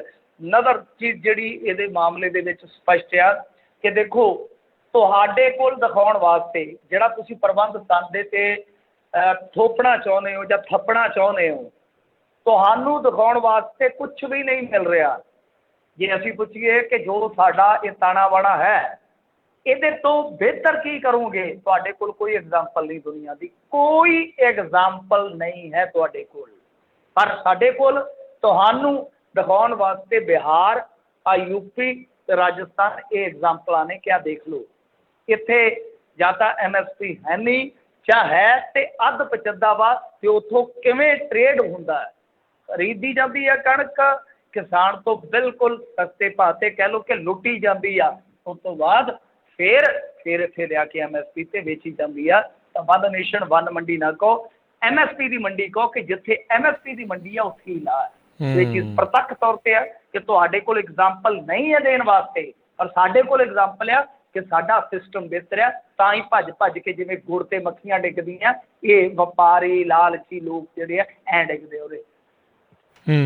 ਜੀ ਜੀ ਜੀ ਬਿਲਕੁਲ। ਖਾਦ ਦੀਆਂ ਕੀਮਤਾਂ ਵਧਾਉਣ ਪਿੱਛੋਂ ਹੰਗਾਮੇ ਕਾਰਨ ਇਫਕੋ ਨੇ ਆਪਣੇ ਫੈਸਲੇ ਦੇ ਵਿੱਚ ਕੁਛ ਤਬਦੀਲੀ ਕੀਤੀ ਹੈ ਜੀ। ਹਾਂਜੀ ਦੇਖੋ ਇਹਨਾਂ ਨੇ ਕੱਲ੍ਹ ਹੀ ਸਫਾਈ ਦੇ ਦਿੱਤੀ ਸੀ, ਆਪਾਂ ਕੱਲ੍ਹ ਵੀ ਗੱਲ ਕੀਤੀ ਸੀਗੀ। ਤਾਂ ਇਹ ਕਾਫੀ ਜ਼ਿਆਦਾ ਹਾ ਹੱਲਾ ਹੋਇਆ। ਤਾਂ ਇਫਕੋ ਨੇ ਕਹਿ ਲਓ ਕਿ ਜਿਹੜੀ ਸਫਾਈ ਦਿੱਤੀ ਆ ਉਹ ਇੱਕ ਤਰ੍ਹਾਂ ਨਾਲ ਭਾਰਤੀ ਜਨਤਾ ਪਾਰਟੀ ਦਾ ਹੀ ਬਚਾਓ ਕੀਤਾ ਕਿ ਨਹੀਂ ਜੀ ਇਹਦੇ ਵਿੱਚ ਕਿਸੇ ਰਾਜਨੀਤਿਕ ਧਿਰ ਦੀ ਕੋਈ ਭੂਮਿਕਾ ਨਹੀਂ ਹੈ। ਗੱਲ ਇਹ ਆ ਕਿ ਕੱਚੇ ਮਾਲ ਦੀਆਂ ਕੀਮਤਾਂ ਵੱਧ ਗਈਆਂ, ਬਾਜ਼ਾਰ ਦੇ ਹਵਾਲੇ ਮਸਲਾ ਹੈ। ਉਹ ਮੈਂ ਤੁਹਾਨੂੰ ਅੱਗੇ ਵੀ ਦੱਸ ਚੁੱਕਾ ਕਿ ਡੀਰੈਗੂਲੇਟ ਕਰਨਾ ਇਹਨਾਂ ਨੇ, DAP ਕਰ ਚੁੱਕੇ ਆ, ਯੂਰੀਆ ਕਰ ਦੂਗੇ, ਬਸ ਆਹੀ ਮਾਜਰਾ ਹੈ। ਹੌਲੀ ਹੌਲੀ ਸਬਸਿਡੀਆਂ ਖਤਮ ਹੋਣਗੀਆਂ, ਵੈਲਫੇਅਰ ਸਟੇਟ ਜਿਹੜਾ ਕਾਗਜ਼ੀ ਰਹਿ ਜਾਏਗਾ। ਕੁਛ ਨਹੀਂ ਰਹਿਣ ਦੇਣਾ ਇਹਨਾਂ ਨੇ, ਕੱਖ ਨਹੀਂ ਰਹਿਣ ਦੇਣਾ, ਸਾਰਾ ਕੁਛ ਖੋਹ ਖਿੰਝ ਲੈਣਗੇ। ਤਾਂ ਖੈਰ ਇਹ ਜਿਹੜਾ ਮਸਲਾ ਹੈ ਉਹ ਹੁਣ ਦੇਖੋ ਥੋੜ੍ਹਾ ਜਿਹਾ ਠੰਡਾ ਤੇ ਪੈ ਗਿਆ ਮੇਰੇ ਖਿਆਲ ਦੇ ਨਾਲ। ਇੱਕ ਚੀਜ਼ ਜਿਹੜੀ ਆ ਉਹ ਮੰਨ ਕੇ ਚੱਲੋ ਕਿ ਆਉਣ ਵਾਲੇ ਦਿਨਾਂ ਦੇ ਵਿੱਚ ਖਾਦ ਜਿਹੜੀ ਆ, ਹੁਣ DAP ਦਾ ਤਾਂ ਪੰਗਾ ਨਿਬੜ ਗਿਆ, ਚਲੋ ਇਸ ਵਾਰੀ ਠੀਕ ਆ ਕਿ ਐਤਕੀ ਪੁਰਾਣੀ ਕੀਮਤ ਤੇ ਸ਼ਾਇਦ ਥੋੜ੍ਹੀ ਬਹੁਤੀ ਦੇ ਦੇਣਗੇ, ਪਰ ਉਹਦੇ ਵਿੱਚ ਵੀ ਲੁੱਟ ਮਿੱਟ ਹੋਏਗੀ। ਪਰ ਅਗਲੀ ਵਾਰ ਤੋਂ ਇਹ ਕੀਮਤਾਂ ਜਿਹੜੀਆਂ ਬਹੁਤ ਜ਼ਿਆਦਾ ਹੋਣਗੀਆਂ। ਉਹਦੇ ਨਾਲ ਕੀ ਹੈ ਕਿ ਜਿਹੜੀ ਇਨਪੁੱਟ ਕਾਸਟ ਵਧੇਗੀ ਕਿਸਾਨ ਦੀ। ਹੁਣ ਤੁਸੀਂ ਇੱਕ ਚੀਜ਼ ਨੂੰ ਹੋਰ ਸਮਝ ਲਓ ਇਸ ਬਹਾਨੇ ਕਿ ਦੇਖੋ MSP ਇੱਕ ਮਹੱਤਵਪੂਰਨ ਨੁਕਤਾ ਜ਼ਰੂਰ ਆ, ਪਰ ਇਹ ਸਾਰੀਆਂ ਪੀੜਾਂ ਦੀ ਦਵਾਈ ਨਹੀਂ ਹੈ। ਇਹ ਸਾਰੇ ਰੋਗਾਂ ਦੀ ਦਵਾਈ ਨਹੀਂ ਹੈ। ਕਿਉਂ ਨਹੀਂ ਹੈ? ਕਿਉਂਕਿ MSP ਤੈਅ ਕਿਨ ਕਰਨੀ ਹੈ। MSP ਤੈਅ ਕਿਨ ਕਰਨੀ ਹੈ? ਉਹ ਕੀ ਕਰ ਰਿਹਾ ਹੈ? ਉਹ ਪਹਿਲੇ ਬੰਦੋਬਸਤ ਕਰ ਰਿਹਾ ਕਿ ਜੇ MSP ਤੁਹਾਨੂੰ ਕਾਨੂੰਨ ਦੇ ਵੀ ਦੇਣੀ ਪਈ ਦੇ ਵੀ ਦੇਣੀ ਪਈ। ਉਸ ਤੋਂ ਬਾਅਦ ਕੀ ਹੋਏਗਾ ਤਾਂ ਦੇਖ ਲਓ ਕਿ ਇੱਕ ਤਾਂ FCI ਦੀ ਜਿਹੜੀ ਖਰੀਦ ਹੈ ਉਹਨਾਂ ਦੇ ਹੱਥ 'ਚ ਰਹਿਣੀ ਆ ਕਿ ਕਿੱਥੇ ਕਿੰਨੀ ਖਰੀਦ ਕਰਨੀ ਹੈ, ਰਾਈਟ। ਦੂਜੀ ਚੀਜ਼ ਜਿਹੜੀ ਆ ਕਿ MSP ਤੈਅ ਵੀ ਤਾਂ ਉਹਨਾਂ ਨੇ ਕਰਨੀ ਆ ਨਾ। ਖੇਤੀ ਲਾਗਤ ਅਤੇ ਮੁੱਲ ਕਮਿਸ਼ਨ ਕੌਣ ਹੈ? ਤਾਂ ਤੁਹਾਡੀ ਇਨਪੁੱਟ ਕਾਸਟ ਫਰਟੀਲਾਈਜ਼ਰ ਦੇ ਬਹਾਨੇ, ਕੀਟਨਾਸ਼ਕ ਦੇ ਬਹਾਨੇ ਡੀਜ਼ਲ ਦੇਖ ਲਓ ਕਿੱਥੇ ਚੱਲ ਗਿਆ ਪਿਛਲੇ ਸਾਲ ਦੇ ਮੁਕਾਬਲਤਨ। ਅੱਜ ਦੇਖ ਲਓ ਡੀਜ਼ਲ ਕਿੱਥੇ, ਅਪ੍ਰੈਲ ਮਈ 'ਚ ਕਿੱਥੇ ਸੀ ਡੀਜ਼ਲ, ਅੱਜ ਕਿੱਥੇ ਡੀਜ਼ਲ ਆ। ਉਸ ਕਾਸਟ ਨੂੰ ਕਾਊਂਟ ਕਰ ਲਓ, DAP ਨੂੰ ਕਾਊਂਟ ਕਰ ਲਓ, ਯੂਰੀਆ ਵਧਾ ਦੇਣਗੇ। ਯੂਰੀਆ ਦਾ ਗੱਟਾ ਮੇਰਾ ਮੰਨਣਾ ਆਉਣ ਵਾਲੇ ਸਮੇਂ 'ਚ ਹੋ ਸਕਦਾ 1000 ਦਾ ਵੀ ਹੋ ਜਾਵੇ ਜਦੋਂ ਡੀਰੈਗੂਲੇਟ ਹੋਇਆ। ਤਾਂ ਤੁਹਾਡੀ ਇਨਪੁੱਟ ਕਾਸਟ ਕਿੱਥੇ ਚੱਲ ਗਈ? ਤਾਂ ਜਿਹੜੀ MSP ਹੈ ਤੁਹਾਡੀ ਉਹ ਨਗੂਣੀ ਵਧਾ ਦਿੱਤੀ। ਗੱਲ ਤਾਂ ਫਿਰ ਉੱਥੇ ਦੀ ਉੱਥੇ ਆ ਗਈ ਕਿਉਂਕਿ ਉਹਨਾਂ ਦੇ ਕੋਲ ਸ਼ਕਤੀਆਂ ਬਹੁਤ ਨੇ। ਸੋ ਮੈਨੂੰ ਨਹੀਂ ਲੱਗਦਾ, ਕਿਉਂਕਿ ਮੈਂ ਤਾਂ ਪਹਿਲੇ ਦਿਨ ਤੋਂ ਕਹਿੰਦਾ ਕਿ ਇਹ ਕਿਸਾਨਾਂ ਨੇ ਲੜਾਈ ਸ਼ੁਰੂ ਕੀਤੀ ਆ। ਇਹ ਲੜਾਈ ਹਾਲੇ ਨਿਬੜਨੀ ਨਹੀਂ, ਲੜਾਈ ਅਮੋਕ ਆ। ਜਦੋਂ ਤੱਕ ਨਰਿੰਦਰ ਮੋਦੀ ਆ ਇਸ ਲੜਾਈ ਦਾ ਕੋਈ ਖਾਤਮਾ ਨਹੀਂ ਹੋਣਾ, ਕਿਉਂਕਿ ਜਿੱਦ ਉਹਦੀ ਵੀ ਭੈੜੀ ਸੁਣੀ ਦੀ ਆ, ਜਿੱਦ ਕਿਸਾਨਾਂ ਦੀ ਵੀ ਤੁਹਾਨੂੰ ਪਤਾ ਹੀ ਆ ਕਿ ਇਹ ਵੀ ਬਹੁਤ ਭੈੜੀ ਆ। ਜੀ ਜੀ, ਸੋ ਇਹ ਦੋ ਹੱਥ ਜਿਹੜੇ ਉਹ ਚੱਲਦੇ ਰਹਿਣੇ ਆ। ਇਹ ਵੇਖੋ ਕਿੰਨੇ ਮਹੀਨੇ ਕਿੰਨੇ ਸਾਲ ਤੱਕ ਇਹ ਜਿਹੜਾ ਸੰਘਰਸ਼ ਆ ਉਹ ਚੱਲੇਗਾ। ਆਪ ਵਿੱਚ ਸ਼ਾਮਲ ਹੋਣ ਤੇ ਚੀਮੇ ਦੇ ਬਿਆਨ ਨੂੰ ਢੀਂਡਸੇ ਨੇ ਨਕਾਰਿਆ। ਉਹ ਦੇਖੋ ਇਹਨਾਂ ਦਾ ਕੀ ਆ, ਇਹ ਕਿੱਦਾਂ ਦੀ ਰੱਦੀ ਸਿਆਸਤ ਆ। ਆਖੇ ਜੀ ਫੋਰਥ ਫਰੰਟ ਇਹਨਾਂ ਨੇ ਕੱਲ ਲਾ ਕਰ ਦਿੱਤੀ। ਸਾਡੇ ਚੈਨਲ ਜਿਹੜੇ ਆ ਦੇ ਤੇਰੇ ਦੀ ਲੈ ਤੇਰੇ ਦੀ, ਤੇ ਵੇਖ ਲਓ ਇਹ ਗੱਠਜੋੜ ਕਿਹੋ ਜਿਹੇ ਗੱਠਜੋੜ ਹੋਣਗੇ। ਮੈਨੂੰ ਤਾਂ ਸਮਝ ਨਹੀਂ ਆਉਂਦੀ ਕਿ ਇਹ ਜੇ ਸਰਕਾਰ ਬਣਾ ਲੈਣਗੇ ਤਾਂ ਸਰਕਾਰ ਚੱਲੂਗੀ ਕਿਸ ਤਰ੍ਹਾਂ। ਸਵੇਰੇ ਕਹਿੰਦੇ ਕਿ ਗੱਠਜੋੜ ਕਰਨਾ ਜੀ, ਫੋਰਥ ਫਰੰਟ ਬਣਾਉਣਾ ਵਾ। ਕੁਛ ਅਖਬਾਰਾਂ ਥਰਡ ਫਰੰਟ ਹੀ ਲਿਖੀ ਜਾਂਦੀਆਂ ਸੀਗੀਆਂ। ਤਾਂ ਇੰਨੀ ਕੋਈ ਰਾਜਨੀਤਿਕ ਸੂਝ ਆ ਸਾਡੇ ਇੱਥੇ। ਤਾਂ ਖੈਰ ਹੁਣ ਦੇਖੋ ਫੋਰਥ ਫਰੰਟ ਬਣਾਉਣਾ, 10 ਵਜੇ ਤੱਕ ਰੌਲਾ ਪੈ ਗਿਆ। 11 ਵਜੇ ਤੋਂ ਬਾਅਦ ਬਿਆਨ ਆਉਣੇ ਸ਼ੁਰੂ ਹੋ ਗਏ। 1 ਵਜੇ ਉਹ ਜਿਵੇਂ ਕਹਿੰਦੇ ਨਾ ਮੱਸਿਆ ਦੇ ਮੇਲੇ ਦੀਆਂ ਲੱਗੀਆਂ ਟੁੱਟੀਆਂ ਨਹਿਰ ਦੇ ਪੁਲਾਂ ਤੇ ਆ ਕੇ, ਤੇ ਲਾਲਾ ਹੋ ਕੇ ਲੌਡੇ ਕੋ ਵੇਲੇ ਕਹਿੰਦੇ ਲਓ ਜੀ ਗੱਠਜੋੜ ਟੁੱਟ ਗਿਆ। ਬੇਟੇ ਮੂੰਹ ਇਹੋ ਜਿਹੇ ਗੱਠਜੋੜਾਂ ਦੇ ਜਿਨ੍ਹਾਂ ਦੀ ਨਾ ਗੱਠ ਆ ਨਾ ਕੋਈ ਜੋੜ ਆ, ਸਮਝ ਤੋਂ ਪਰੇ ਦੀ ਗੱਲ ਆ। ਚੀਮਾ ਕਹਿੰਦਾ ਜੀ ਕਿ ਉਹ ਸਾਡੇ 'ਚ ਮਰ ਜਾਣ ਨੂੰ ਫਿਰਦੇ ਆ। ਉਹ ਕਹਿੰਦੇ ਨਹੀਂ ਸਰ, ਸਾਡੀ ਪੰਥਕ ਪਛਾਣ ਖਤਮ ਹੋ ਜਾਏਗੀ ਸੇਵਾ ਸਿੰਘ ਸੀਖਵਾਨ ਦਾ। ਅਸੀਂ ਨਹੀਂ ਮਰਦ ਹੋ ਰਹੇ, ਮਤਲਬ ਕਿ ਅਸੀਂ ਗੱਠਜੋੜ ਕਰਾਂਗੇ। ਹੁਣ ਜਿਹੜੀਆਂ ਦੋ ਧਿਰਾਂ ਇਕੱਠੀਆਂ ਹੋ ਕੇ ਤੁਰਨੀਆਂ ਚਾਹੁੰਦੀਆਂ ਕਿ ਅਸੀਂ ਗੱਠਜੋੜ 'ਚ ਜਾਣਾ ਹੈ, ਉਹ ਰਲ ਕੇ ਕੋਈ ਸਟੇਟਮੈਂਟ ਵੀ ਨਹੀਂ ਜਾਰੀ ਕਰ ਸਕਦੀਆਂ। ਤੇ ਰਲ ਕੇ ਕੀ ਉਹ ਪੰਜਾਬ ਦਾ ਨਕਸ਼ ਨੂੰ ਆਂਦਰਾ ਜਿਹੜਾ ਉਹ ਨਿਖਾਰ ਦੇਣਗੀਆਂ, ਸਮਝ ਤੋਂ ਪਰੇ ਦੀ ਗੱਲ ਆ। ਸੋ ਇਹ ਬਣਨ ਤੋਂ ਪਹਿਲਾਂ ਹੀ ਸਮਝ ਲਓ ਕਿ ਮਹਿਲ ਟਹਿ ਗਿਆ, ਆਸਾਂ ਦਾ ਮਹਿਲ ਟਹਿ ਗਿਆ। ਇਹਨਾਂ ਨੇ ਇਸੇ ਤਰ੍ਹਾਂ ਹੀ ਕਰਨਾ ਹੈ ਜੀ। ਦੇਖੋ ਤੁਸੀਂ ਇਸੇ ਤਰ੍ਹਾਂ ਹੀ ਕਰਨਾ ਹੈ ਕਿ ਜਿਹੜੀ ਦੇਖੋ ਇੰਡੀਆ ਦੇ ਵਿੱਚ 2-3 ਜਦੋਂ ਵੀ ਤੁਸੀਂ ਰਿਜ਼ਲਟ ਕਿਸੇ ਦਾ ਵੀ ਪ੍ਰੈਡਿਕਟ ਕਰਨਾ ਹੋਵੇ, 2-3 ਚੀਜ਼ਾਂ ਮੱਦੇ ਨਜ਼ਰ ਰੱਖ ਲਓ। ਇੱਕ ਤੇ ਇਹ ਆ ਕਿ ਇੱਥੇ ਤੁਹਾਨੂੰ ਪਤਾ ਹੀ ਹੈ ਫਸਟ ਪਾਸਟ ਪੋਲ ਸਿਸਟਮ ਹੈ, ਠੀਕ ਹੈ ਜੀ। ਦੂਸਰਾ ਕਿ ਇੱਥੇ ਜਿਹੜਾ ਨਤੀਜਾ ਹੁੰਦਾ ਹੈ, ਨਤੀਜਾ ਜਿਹੜਾ ਹੁੰਦਾ, ਜਿਵੇਂ ਸ਼ਬਦ ਇਸਤੇਮਾਲ ਕਰਦੇ ਅੰਗਰੇਜ਼ੀ ਦਾ, ਜੇ ਮੈਂ ਗਲਤ ਹੋਇਆ ਉਹਨੂੰ ਸਹੀ ਕਰ ਦਿਓ, ਸ਼ਾਇਦ ਫਰੈਗਮੈਂਟ ਆਪੋਜੀਸ਼ਨ ਉਹਨੂੰ ਕਹਿੰਦੇ ਆ, ਖਿੰਡੀ ਹੋਈ ਸ਼ਾਇਦ, ਠੀਕ ਹੈ ਨਾ। ਸੋ ਇੱਥੇ ਇਹ 2-3 ਚੀਜ਼ਾਂ ਮਾਇਨੇ ਰੱਖਦੀਆਂ। ਤੇ ਜਿਹੜੀ ਇਹ ਖਿੰਡੀ ਹੋਈ ਆਪੋਜੀਸ਼ਨ ਆ, ਕਿਉਂਕਿ 60% ਵੋਟ ਬਚਵੀਂ ਹੁੰਦੀ ਆ ਪੰਜਾਬ ਦੀ। ਜੇ ਅੰਦਾਜ਼ਾ ਮੈਂ ਤੁਹਾਨੂੰ ਦੱਸ ਦੇਣਾ, ਤੁਸੀਂ ਬਹੁਤ ਸਰਲ ਢੰਗ ਨਾਲ ਪ੍ਰੈਡਿਕਟ ਕਰ ਲਓਗੇ ਚੀਜ਼ਾਂ। 60% ਵੋਟ ਬੈਂਕ ਪੱਕੇ ਖਾਤਿਆਂ 'ਚ ਚੱਲ ਗਿਆ, 40% ਪੱਕਾ ਕਹਿ ਲਓ ਕਿ ਰਵਾਇਤੀ ਧਿਰਾਂ ਦਾ ਆਪੋਜੀਸ਼ਨ ਵੋਟ ਆ। ਤਾਂ ਉਹਨੂੰ ਜਿੰਨਾ ਡਿਵਾਈਡ ਕਰਦੇ ਜਾਣਗੇ ਰਵਾਇਤੀ ਧਿਰਾਂ ਉਨੀਆਂ ਹੀ ਫਾਇਦੇ 'ਚ ਹੋ ਜਾਣਗੀਆਂ, ਕਿਉਂਕਿ ਉਹ ਵੋਟ ਪਰਸੈਂਟ ਭਾਵੇਂ 30 ਲੈ ਜਾਣ, ਸਰਕਾਰ ਬਣਾ ਜਾਣੀ ਆ। ਜਿਵੇਂ ਮੈਂ ਤੁਹਾਨੂੰ ਕਿਹਾ ਕਿ ਤੁਹਾਡੇ ਇੱਥੇ ਪੋਪੂਲਰ ਸਿਸਟਮ ਵਾਲਾ ਉਹ ਚੱਲਦਾ ਨਾ, ਵੋਟ ਵਾਲਾ ਸਿਸਟਮ, ਜੀ ਸਾਡੇ ਇੱਥੇ ਉਹ ਹੈ ਨਹੀਂ ਗਾ। ਸੋ ਇਹ ਚੀਜ਼ਾਂ ਆਮ ਪੰਜਾਬੀ ਨੂੰ ਸਮਝ ਨਹੀਂ ਆਉਂਦੀਆਂ। ਪਰ ਜੇ ਸੱਚਮੁੱਚ ਹੀ ਇਹ ਖਹਿੜਾ ਛਡਾਉਣਾ ਚਾਹੁੰਦੇ ਰਵਾਇਤੀ ਪਾਰਟੀਆਂ ਤੋਂ ਇਸ ਪੰਜਾਬ ਦਾ, ਜਿਨ੍ਹਾਂ ਬੰਦਿਆਂ ਨੇ 40-45 ਸਾਲ ਫੰਡਮਾ ਰਾਜ ਕਰਕੇ ਕੱਖ ਨਹੀਂ ਕੀਤਾ, ਜਿਨ੍ਹਾਂ ਦਾ ਇਹ ਖਾ ਕੇ ਤੇ ਮੁੜ ਕੇ ਹੁਣ ਉਹਨਾਂ ਨੂੰ ਭੰਡੀ ਵੀ ਜਾਂਦੇ ਆ, ਜੇ ਸੱਚਮੁੱਚ ਇਹਨਾਂ ਦੀਆਂ ਜ਼ਮੀਰਾਂ ਜਾਗੀਆਂ, ਛੱਡ ਕੇ ਹਉਮੈ, ਛੱਡ ਕੇ ਲਾਲਚ, ਸਾਰਾ ਕੁਛ ਇਸ ਇਕੱਠੀ ਵੋਟ ਨੂੰ ਇਕੱਠੇ ਭੁਗਤਾ ਲੈਣ। ਫਿਰ ਜਦੋਂ ਪੰਜਾਬ ਦੀ ਗੱਲ ਕਰਦੀ ਬਣ ਜਾਵੇ ਕੋਈ ਵੀ ਮੁੱਖ ਮੰਤਰੀ ਤੇ ਭਾਵੇਂ ਇਹਨਾਂ ਦੇ ਵਿੱਚੋਂ ਕੋਈ ਕੇਡਰ ਦੇ ਵਿੱਚੋਂ ਕੋਈ ਬੰਦਾ ਜਿਹੜਾ ਪੋਸਟਰ ਲਾਉਣ ਵਾਲਾ ਉਹ ਵੀ ਕੱਢ ਕੇ ਚੰਗਾ ਬਣਾ ਦੇਣ, ਕੀ ਫਰਕ ਪੈਂਦਾ ਜਦੋਂ ਪੰਜਾਬ ਦਾ ਹੀ ਭਲਾ ਕਰਨਾ। ਪਰ ਮੈਂ ਤੁਹਾਨੂੰ ਜਿਵੇਂ ਕਿਹਾ ਕਿ ਸਾਰੇ ਹੀ ਜਿਹੜੇ ਆ ਉਹ ਇੱਕ ਦੂਜੇ ਤੋਂ ਕਹਿ ਲਓ ਜਾਂ ਤਾਂ ਖਫਾ ਹੋਏ ਆ, ਜਾਂ ਕੁਰਸੀ ਦੇ ਮਾਰੇ ਰੁੱਸੇ ਆ, ਜਾਂ ਕੁਰਸੀ ਦੀ ਤਲਾਸ਼ 'ਚ ਨਿਕਲੇ ਆ। ਸਾਰੇ ਉਹ ਘੋੜੇ ਆ ਜਿਨ੍ਹਾਂ ਨੇ ਰੱਥ ਨੂੰ ਇੱਕ ਦਿਸ਼ਾ 'ਚ ਨਹੀਂ ਖਿੱਚਣਾ, ਇਹਨਾਂ ਨੇ ਰੱਥ ਨੂੰ ਵੱਖੋ ਵੱਖਰੇ ਪਾਸੇ ਲਿਜਾਣਾ ਹੀ ਲਿਜਾਣਾ। ਅੱਜ ਹੋਵੇ ਕੱਲ ਹੋਵੇ, ਫਰੰਟ ਬਣੇ ਆ। ਦੇਖ ਲਓ ਸਿੱਧੂ ਵੀ ਬਣਾਉਂਦਾ ਪਿਆ ਸੀ ਨਾ ਜੀ, ਸਿੱਧੂ ਤੋਂ ਫਰੰਟ ਤੁਰਿਆ, ਬੈਂਸ ਆ ਗਏ, ਸੁਖਪਾਲ ਖਹਿਰਾ ਆ ਗਿਆ, ਇਹ ਆ ਗਿਆ। ਸੋ ਹਾਲ ਦੀ ਘੜੀ ਮੈਨੂੰ ਨਹੀਂ ਲੱਗਦਾ ਕਿ ਅਲਟਰਨੇਟਿਵ ਧੜੇਬੰਦੀ ਤੋਂ ਸਾਡਾ ਖੜਾ ਛੁੱਟੂਗਾ। ਸਾਨੂੰ ਅਲਟਰਨੇਟਿਵ ਰਾਜਨੀਤੀ ਦੀ ਜ਼ਰੂਰਤ ਹੈ, ਨਾ ਕਿ ਧੜੇਬੰਦੀ ਦੀ। ਇਹ ਸਭ ਕੁਛ ਧੜੇਬੰਦੀਆਂ 'ਚ ਹੀ ਨਿਕਲ ਰਿਹਾ ਹੈ। ਜੀ ਜੀ। ਇੱਕ ਔਰਤ ਵੱਲੋਂ ਸੋਸ਼ਲ ਮੀਡੀਆ 'ਤੇ ਗੁਰਦੁਆਰਾ ਸਾਹਿਬ ਦੀ ਵੀਡੀਓ ਬਣਾ ਕੇ ਕੀਤੀ ਗਈ ਵਾਇਰਲ। ਹਾਂਜੀ ਹਾਂਜੀ, ਇਹ ਵੀਡੀਓ ਜਿਹੜੀ ਆ ਬੜੀ ਲੋਕਾਂ ਨੇ ਸ਼ੇਅਰ ਕੀਤੀ ਆ। ਲੋਕ ਜਿਹੜੇ ਆ ਤਰ੍ਹਾਂ ਤਰ੍ਹਾਂ ਦੀਆਂ ਗੱਲਾਂ ਗੁਰਦੁਆਰਾ ਪ੍ਰਬੰਧਕਾਂ ਬਾਰੇ ਵੀ ਬੋਲ ਰਹੇ ਆ। ਮੈਨੂੰ ਸਮਝ ਨਹੀਂ ਆਉਂਦੀ ਜਦੋਂ ਗੁਰੂ ਘਰਾਂ ਦੀ ਕਿਤੇ ਗੱਲ ਚੱਲਦੀ ਆ, ਕੁਛ ਲੋਕ ਬਿਨਾਂ ਤੱਥਾਂ ਨੂੰ ਵੈਰੀਫਾਈ ਕੀਤਿਆਂ ਤੋਂ ਕਿਉਂ ਨਿਸ਼ਾਨਾ ਸਾਧਦੇ ਆ। ਜਿੱਥੇ SGPC ਦਾ ਜ਼ਿਕਰ ਆ ਜਾਂਦਾ, ਕਦੇ ਚੈੱਕ ਨਹੀਂ ਕੀਤਾ ਕਿ SGPC ਕੀ ਕਰ ਰਹੀ, ਉਹ ਉੱਥੇ ਕਹਿ ਦੇਣਗੇ SGPC ਕੀ ਕਰਦੀ ਆ। ਕਦੇ ਕੰਮ ਦੇਖੋ ਤਾਂ ਸਹੀ ਨਾ। ਹਾਂ ਠੀਕ ਹੈ, ਪ੍ਰਬੰਧਕ ਉਹਨਾਂ ਦੇ ਹੋ ਸਕਦਾ ਕਿ ਰਾਜਨੀਤਿਕ ਹੱਥ ਠੋਕੇ ਬਣ ਗਏ ਹੋਣ, 100 ਤਰ੍ਹਾਂ ਦੀਆਂ ਕੁਤਾਹੀਆਂ, ਪਰ ਸਭ ਕੁਛ ਪੋਚਾ ਹੀ ਮਾਰ ਦੇਣਾ ਬਸ। ਅੰਨੀ ਵਿਰੋਧਤਾ ਜਿਹੜੀ ਆ ਉਹ ਸਭ ਤੋਂ ਖਤਰਨਾਕ ਹੁੰਦੀ ਆ। ਇਹ ਵੀਡੀਓ ਵੀ ਕੁਛ ਇਸੇ ਤਰ੍ਹਾਂ ਦਾ ਮਾਜਰਾ। ਹੁਣ ਜੇ ਤੁਸੀਂ ਉਹ ਸਾਰੀ ਵੀਡੀਓ ਸੁਣ ਲਓ 10-15 ਮਿੰਟ ਦੀ, ਉਹ ਬੀਬੀ ਜਿੱਦਾਂ ਕੋਈ ਮੰਨ ਲਓ ਕੋਈ ਇਹਨਾਂ ਦੇ ਨਾਲ ਰੰਜ ਸੀਗਾ, ਹੋ ਸਕਦਾ ਕੋਈ ਸੇਵਾ ਸੁਭਾ ਤੋਂ ਮਨਾਹੀ ਕੀਤੀ ਹੋਵੇ ਉਹਨਾਂ ਨੇ, ਤੇ ਇੱਦਾਂ ਦਾ ਕੋਈ ਮੈਟਰ ਲੱਗਦਾ। ਤੇ ਨਾਲ 8-10 ਵਰਿਆਂ ਦੀ ਧੀ ਆ, ਉਹ ਜਿਹੜੀ ਧੀ ਆ ਮਾਂ ਦੀ, ਉਹਦੇ ਤੋਂ ਵੀ ਕਹਿ ਲਓ ਕਿ 2 ਰਤੀਆਂ ਵੱਧ ਆ। ਮਾਵਾਂ ਧੀਆਂ ਕੀ ਕੁਛ ਨਹੀਂ ਕਹਿੰਦੀਆਂ। ਦੂਜੀਆਂ ਬੀਬੀਆਂ ਜਿਹੜੀਆਂ ਉੱਥੇ ਸੇਵਾ ਕਰ ਰਹੀਆਂ, ਉਹਨਾਂ ਨੂੰ ਕਰੈਕਟਰ ਲੈਸ ਤੋਂ ਲੈ ਕੇ ਪਤਾ ਨਹੀਂ ਕਿਆ ਕਿ ਮੈਂ ਤਾਂ ਬੋਲ ਹੀ ਨਹੀਂ ਸਕਦਾ।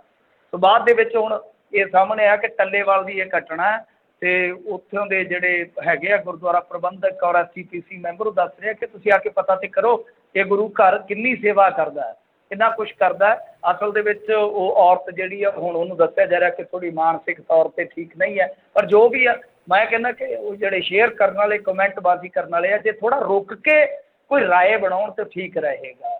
ਔਰ ਦੂਜੀ ਗੱਲ ਇਹ ਆ ਕਿ ਜੇ ਮੰਨ ਲਓ ਫਰਜ਼ ਕਰੋ, ਮੈਂ ਕਿਸੇ ਦੀ ਸਾਈਡ ਨਹੀਂ ਲੈ ਕੇ ਚੱਲ ਰਿਹਾ, ਫਰਜ਼ ਕਰੋ ਜੇ ਕਿਸੇ ਸੇਵਾਦਾਰ ਨੇ ਕਿਸੇ ਦੇ ਨਾਲ ਕੋਈ ਵਿਤਕਰਾ ਕੀਤਾ, ਬਹੁਤ ਗਲਤ ਆ, ਬੜਾ ਗਲਤ ਆ, ਤੁਸੀਂ ਉਹਦੀ ਸ਼ਿਕਾਇਤ ਕਰ ਸਕਦੇ ਹੋ, ਤੁਸੀਂ ਪੰਚਾਇਤ ਕਰ ਸਕਦੇ ਹੋ, ਤੁਸੀਂ ਅਕਾਲ ਤਖਤ ਸਾਹਿਬ 'ਤੇ ਉਹਦਾ ਕੋਈ ਭੇਜ ਕੇ ਪਲੰਦਾ, ਉਹਦਾ ਕੋਈ ਮੱਕੂ ਠੱਪ ਸਕਦੇ ਹੋ, ਤੁਸੀਂ ਧਾਰਮਿਕ ਤੌਰ 'ਤੇ ਸਜ਼ਾ ਲਵਾ ਸਕਦੇ ਹੋ। ਬਹੁਤ ਆਪਸ਼ਨ ਨੇ, ਪੁਲਿਸ ਕੇਸ ਕਰ ਸਕਦੇ ਹੋ ਤੁਸੀਂ, ਕਿਉਂਕਿ ਡਿਸਕ੍ਰਿਮੀਨੇਸ਼ਨ ਜਿਹੜਾ ਆ ਉਹ ਅਕੋਰਡਿੰਗ ਜੇ ਆਪਾਂ ਦੇਖੀਏ ਧਾਰਮਿਕ ਤੌਰ 'ਤੇ ਵੀ, ਕਾਨੂੰਨਨ ਤੌਰ 'ਤੇ ਵੀ, ਉਹ ਸਾਡੇ ਇੱਥੇ ਮਾਨਤਾ ਨਹੀਂ ਪ੍ਰਾਪਤ ਹੈਗਾ ਜੀ। ਸੋ ਜੇ ਕਿਤੇ ਕਿਸੇ ਨੂੰ ਕੋਈ ਲੱਗਦਾ ਤਾਂ ਇਹ ਵੇ ਜਿਹੜਾ ਹੈ, ਰਸਤਾ ਹੈ ਜਿਹੜਾ, ਉਹ ਅਖਤਿਆਰ ਕਰਨਾ ਚਾਹੀਦਾ, ਨਾ ਕਿ ਲੈ ਕੇ ਸਮਾਰਟਫੋਨ 'ਤੇ ਲੱਗ ਪੋ ਜੋ ਤੁਹਾਨੂੰ ਆਪ ਸ਼ਰਾਪ ਆਉਂਦਾ ਬੋਲੀ ਜਾਓ। ਤੁਸੀਂ ਨਾਲੇ ਤਾਂ ਇੱਕ ਵੀਡੀਓ ਬਣਾ ਰਹੇ ਹੋ, ਵੀਡੀਓ ਨਾਲ ਡਰਾ ਰਹੇ ਹੋ ਅਗਲੇ ਨੂੰ, ਮੈਂ ਤੁਹਾਡੀ ਵੀਡੀਓ ਬਣਾ ਰਿਹਾ, ਤੇ ਨਾਲ ਜੋ ਟੁੱਟੀ ਫੁੱਟੀ ਅੰਗਰੇਜ਼ੀ ਬੋਲਦੀ ਆ ਉਹ ਬੀਬੀ ਮੇਰੇ ਵਾਂਗੂ, ਪਤਾ ਨਹੀਂ ਕਿਆ ਕੁਛ ਸਮਝ ਤੋਂ ਪਰੇ ਦੀ ਗੱਲ ਆ। ਸੋ ਹੱਥ ਜੋੜਨਾ ਚਾਹੀਦਾ, ਅਪੀਲ ਕਰਨੀ ਚਾਹੀਦੀ ਹੈ ਕਿ ਭਾਈ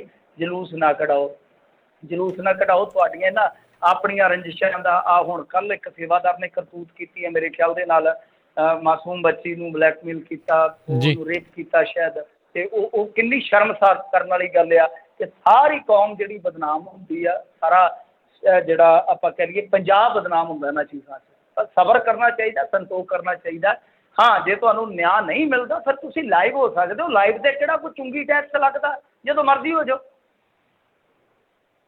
ਜੀ ਬਿਲਕੁਲ। ਅਤੇ ਮਿੰਟੂ ਜੀ, ਪਰ ਦੌੜ ਆ ਨਾ ਵੀ ਮੈਂ ਪਹਿਲੋਂ ਕਮੈਂਟ ਕਰਾਂ, ਮੈਂ ਇਹ ਕਮੈਂਟ ਕਰਾਂ, ਆਪਾਂ ਵੈਰੀਫਾਈ ਤਾਂ ਜਿਹੜਾ ਉਹ ਇਹ ਚੀਜ਼ਾਂ ਨੂੰ ਉੱਥੇ ਇਹਨਾਂ ਨੇ ਸਵਾਹ ਕਿਸੇ ਨੇ ਕੁਛ ਕਰਨਾ ਹੁੰਦਾ ਆ। ਇਹ ਕਾਹਲੀ ਨੇ ਜਿਹੜਾ ਲੋਕਾਂ ਨੂੰ ਅੱਧਿਆਂ ਨੂੰ ਮਾਰ ਰੱਖਿਆ ਹੋਇਆ ਆ। ਅਗਲੀ ਜਿਹੜੀ ਮਿੰਟੂ ਜੀ ਗੱਲ ਕਰੀਏ ਪ੍ਰਦੂਸ਼ਣ ਅਤੇ ਕਲਾਈਮੇਟ ਚੇਂਜ ਦੇ ਉੱਤੇ ਭਾਰਤ ਸਰਕਾਰ ਦੀ ਦੋਗਲੀ ਨੀਤੀ ਜ਼ਾਹਰ ਹੋਈ। ਹਾਂਜੀ ਦੇਖੋ, ਇਹ ਪੈਰਿਸ ਡੀਲ ਦੇ ਵਿੱਚ ਹਿੱਸੇਦਾਰ ਸੀਗੇ, ਅੱਛਾ ਖਾਸਾ ਸਰਮਾਇਆ ਵੀ ਦਿੱਤਾ ਗਿਆ। ਸਭ ਨੂੰ ਪਤਾ ਹੈ ਨਾ ਕਿ ਪੈਰਿਸ ਡੀਲ ਦੇ ਵਿੱਚ USA ਜਿਹੜਾ ਬਹੁਤ ਜ਼ਿਆਦਾ ਫੰਡ ਦਿੰਦਾ ਸੀਗਾ ਇਸ ਤਰ੍ਹਾਂ ਦੇ ਜਿਹੜੇ ਵਿਕਾਸਸ਼ੀਲ ਦੇਸ਼ ਹੈ ਜਿਹੜੇ ਕਲਾਈਮੇਟ ਚੇਂਜ 'ਤੇ ਕੰਮ ਕਰਨਗੇ। ਔਰ ਇਸ ਤੋਂ ਇਲਾਵਾ ਜੇ ਆਪਾਂ ਦੇਖੀਏ ਫਿਰ ਕੰਟਰੋਵਰਸੀ ਵੀ ਹੋਈ, ਅੰਕਲ ਟਰੰਪ ਭੱਜ ਗਏ, ਅਤੇ ਮੈਂ ਤਾਂ ਚੱਲਿਆ ਪੈਰਿਸ ਡੀਲ ਦੇ ਵਿੱਚੋਂ। ਫਿਰ ਹੁਣ ਮੇਰੇ ਖਿਆਲ ਦੇ ਨਾਲ ਬਾਈਡਨ ਪ੍ਰਸ਼ਾਸਨ ਫਿਰ ਦੁਬਾਰਾ ਤੋਂ ਤਿਆਰੀ ਕਰ ਰਿਹਾ ਜਾਂ ਐਲਾਨ ਕਰ ਦਿੱਤਾ, ਉਹ ਤੁਸੀਂ ਦੱਸ ਦਿਓ, ਪਰ ਇਹ ਇਰਾਦਾ ਜ਼ਾਹਰ ਕਰ ਰਹੇ ਸੀ ਜੀ, ਕਰ ਦਿੱਤਾ ਸੀ। ਭਾਰਤ ਦੀ ਪਹੁੰਚ ਹੈ ਜਿਹੜੀ, ਹਾਂਜੀ ਭਾਰਤ ਦੀ ਪਹੁੰਚ ਦੇਖੋ ਕਿਸ ਤਰ੍ਹਾਂ ਦੀ ਆ, ਕਿਉਂਕਿ ਦੇਖੋ ਕਿਸਾਨ ਦੀ ਪਰਾਲੀ ਬਦਨਾਮ ਆ, ਬਹੁਤ ਰੱਜ ਕੇ ਬਦਨਾਮ ਆ। ਪਰ ਸਭ ਤੋਂ ਜ਼ਿਆਦਾ ਪ੍ਰਦੂਸ਼ਣ ਕਹਿੰਦੇ ਆ ਕਿ ਥਰਮਲ ਕਰਦੇ ਆ, ਇੰਡੀਆ ਦੇ ਵਿੱਚ ਥਰਮਲ ਕਰਦੇ ਆ। ਔਰ ਜਿਹੜੀ ਇੱਕ ਰਿਪੋਰਟ ਆਈ ਹੁਣ, ਆਪਾਂ ਨੂੰ ਤਾਂ ਪਤਾ ਨਹੀਂ ਲੱਗਦਾ ਇਹਨਾਂ ਚੀਜ਼ਾਂ ਦਾ। ਭਲੇ ਹੁਣ ਮੈਂ ਕਹਿੰਦਾ ਉਹਨਾਂ ਸੰਸਥਾਵਾਂ ਦੇ, ਉਹਨਾਂ ਲੋਕਾਂ ਦੇ ਜਿਹਦੇ ਵਿੱਚੋਂ ਖੋਜ ਕਰਦੇ ਰਹਿੰਦੇ ਆ, ਨਿਗਾਹ ਰੱਖਦੇ ਰਹਿੰਦੇ ਆ, ਕਿਉਂਕਿ ਆਪਾਂ ਤਾਂ ਪੰਜਾਬ 'ਚ ਉਲਝੇ ਰਹਿੰਦੇ ਹਾਂ ਕਿ ਇੱਧਰ ਆਹ ਹੋ ਗਿਆ, ਇੱਧਰ ਆਹ ਹੋ ਗਿਆ। ਸੋ CFC ਨੇ ਇੱਕ ਫਿਰ ਕਹਿ ਲਓ ਕਿ ਨਿੰਦਾ ਪੱਤਰ ਜਾਰੀ ਕੀਤਾ, ਪ੍ਰੈਸ ਨੋਟ ਜਾਰੀ ਕੀਤਾ, ਅਤੇ ਉਹਨਾਂ ਦੇ ਮੁਤਾਬਕ 1 ਅਪ੍ਰੈਲ 2021 ਨੂੰ ਚੁੱਪ ਚਪੀਤੇ ਇਹਨਾਂ ਨੇ ਥਰਮਲ ਪਾਵਰ ਪਲਾਂਟਾਂ ਦਾ ਜਿਹੜਾ ਕਹਿ ਲਓ ਕਿ ਗੈਸ ਨਿਕਾਸੀ ਵਾਲਾ ਜਿਹੜਾ ਮਾਨਕ ਆ ਜਾਂ ਕਹਿ ਲਓ ਪੈਮਾਨਾ ਹੈ, ਉਹਨੂੰ ਪੂਰਾ ਕਰਨ ਦਾ ਜਿਹੜਾ ਟਾਈਮ ਪੀਰੀਅਡ ਹੈ ਉਹ ਵਧਾ ਦਿੱਤਾ। ਔਰ ਇਹ ਵਧਾਇਆ ਹੈ ਇਹਨਾਂ ਨੇ ਪੜਾਵਰ 3-4 ਸਾਲ ਹੈ।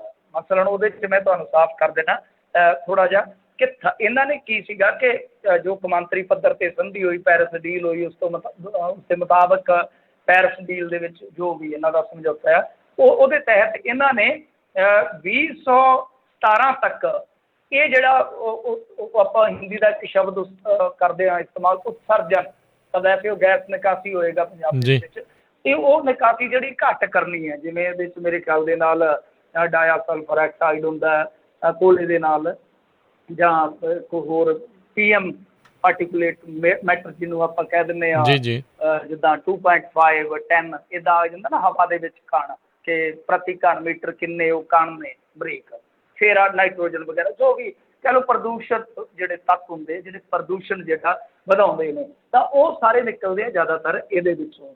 ਤਾਂ ਜਿਹੜਾ ਹੁਣ ਇਹ ਟਾਈਮ ਪੀਰੀਅਡ ਸੀ 17 ਤੋਂ ਇਹਨਾਂ ਨੇ ਵਧਾ ਕੇ ਕੀਤਾ ਸੀ 22 ਤੱਕ। ਗੱਲ ਸਮਝ ਆ ਗਈ ਨਾ, ਕਿ ਉਹ ਟਾਈਮ ਪੀਰੀਅਡ ਵਧਾ ਕੇ ਇਹਨਾਂ ਨੇ 22 ਤੱਕ ਕਰਤਾ। 22 ਤੋਂ ਹੁਣ ਇਹ ਲੈ ਗਏ ਤਕਰੀਬਨ 25 ਤੱਕ।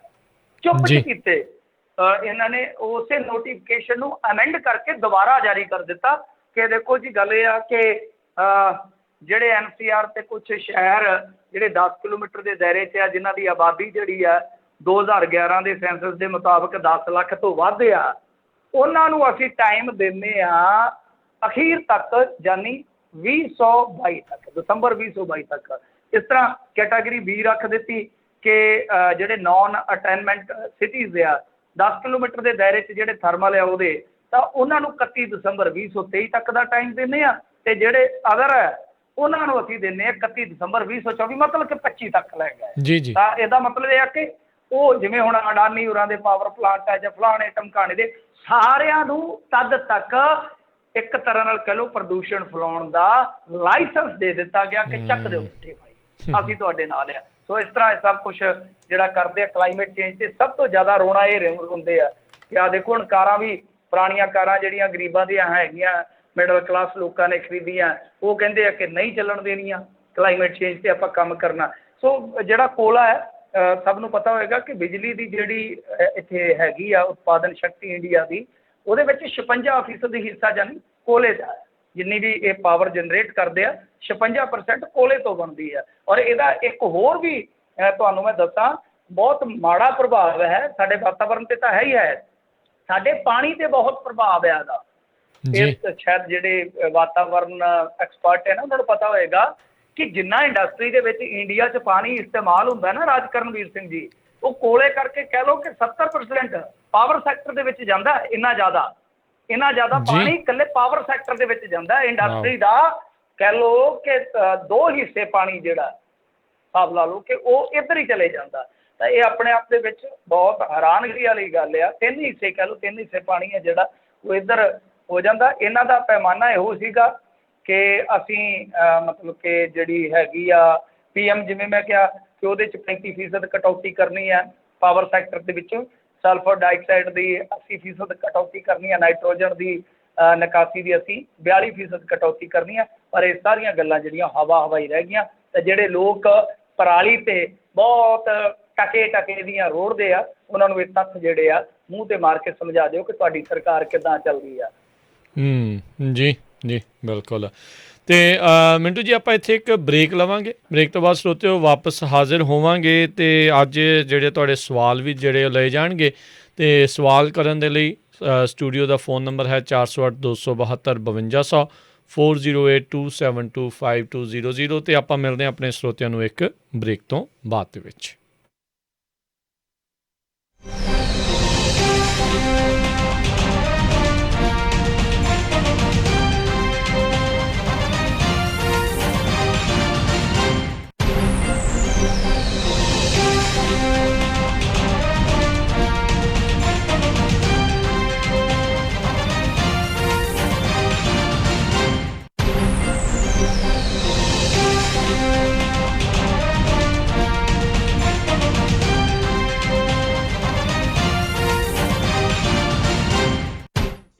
KCVR Stockton Modesto 1570 AM। ਸ਼ਾਇਦ ਤੁਹਾਨੂੰ ਸ਼ੱਕ ਹੋਵੇ ਕਿ ਕੋਵਿਡ-19 ਦੇ ਟੀਕੇ ਮੇਰੇ ਵਰਗੇ ਪੰਜਾਬੀ ਲੋਕਾਂ ਵਾਸਤੇ ਸੁਰੱਖਿਅਤ ਹਨ। ਕੋਈ ਗੱਲ ਨਹੀਂ, ਜ਼ਿਆਦਾ ਸਵਾਲ ਜਵਾਬ ਦਾ ਮਤਲਬ ਹੈ ਮਨ ਦਾ ਚੈਨ। ਸੱਚ ਇਹ ਹੈ ਕਿ ਇਸ ਟੀਕੇ ਨੂੰ ਵੱਖ-ਵੱਖ ਉਮਰ, ਲਿੰਗ, ਮੂਲ, ਜਾਤਾਂ, ਨਸਲਾਂ, ਸਿਹਤ ਦੇ ਹਾਲਾਤਾਂ ਵਾਲੇ ਹਜ਼ਾਰਾਂ ਹੀ ਵਿਭਿੰਨ ਲੋਕਾਂ ਨੇ, ਜਿਨ੍ਹਾਂ 'ਚ ਏਸ਼ੀਅਨ ਵੀ ਸਨ, ਨੇ ਖੁਦ ਲਗਵਾ ਕੇ ਪਰਖਿਆ ਹੈ। ਇਹ ਟੀਕਾ ਲਗਵਾਉਣ ਵਾਲਿਆਂ ਦੀ ਵਿਭਿੰਨਤਾ ਉਦਾਂ ਹੀ ਹੈ ਜਿੱਦਾਂ ਕੈਲੀਫੋਰਨੀਆ ਦੀ ਜਾਂ ਤੁਹਾਡੇ ਗੁਆਂਢ ਦੀ। ਲੱਖਾਂ ਹੀ ਕੈਲੀਫੋਰਨੀਆ ਦੇ ਨਿਵਾਸੀਆਂ ਵਾਂਗ ਤੁਸੀਂ ਵੀ ਇਹ ਟੀਕਾ ਲਗਵਾਓ। ਇਸ ਮਹਾਮਾਰੀ ਨੂੰ ਮੁਕਾਉਣਾ ਤੁਹਾਡੇ ਇੱਕ ਫੈਸਲੇ ਤੇ ਹੈ। ਆਓ ਸਾਰੇ ਆਪਣਾ ਹਿੱਸਾ ਪਾਈਏ ਤੇ ਸੁਰੱਖਿਆ ਵੱਲ ਵਧੀਏ। ਹੋਰ ਜਾਣਕਾਰੀ ਲਈ vaccinatall58.com ਤੇ ਜਾਓ। ਇਹ ਸੰਦੇਸ਼ California department of public health ਵੱਲੋਂ ਹੈ।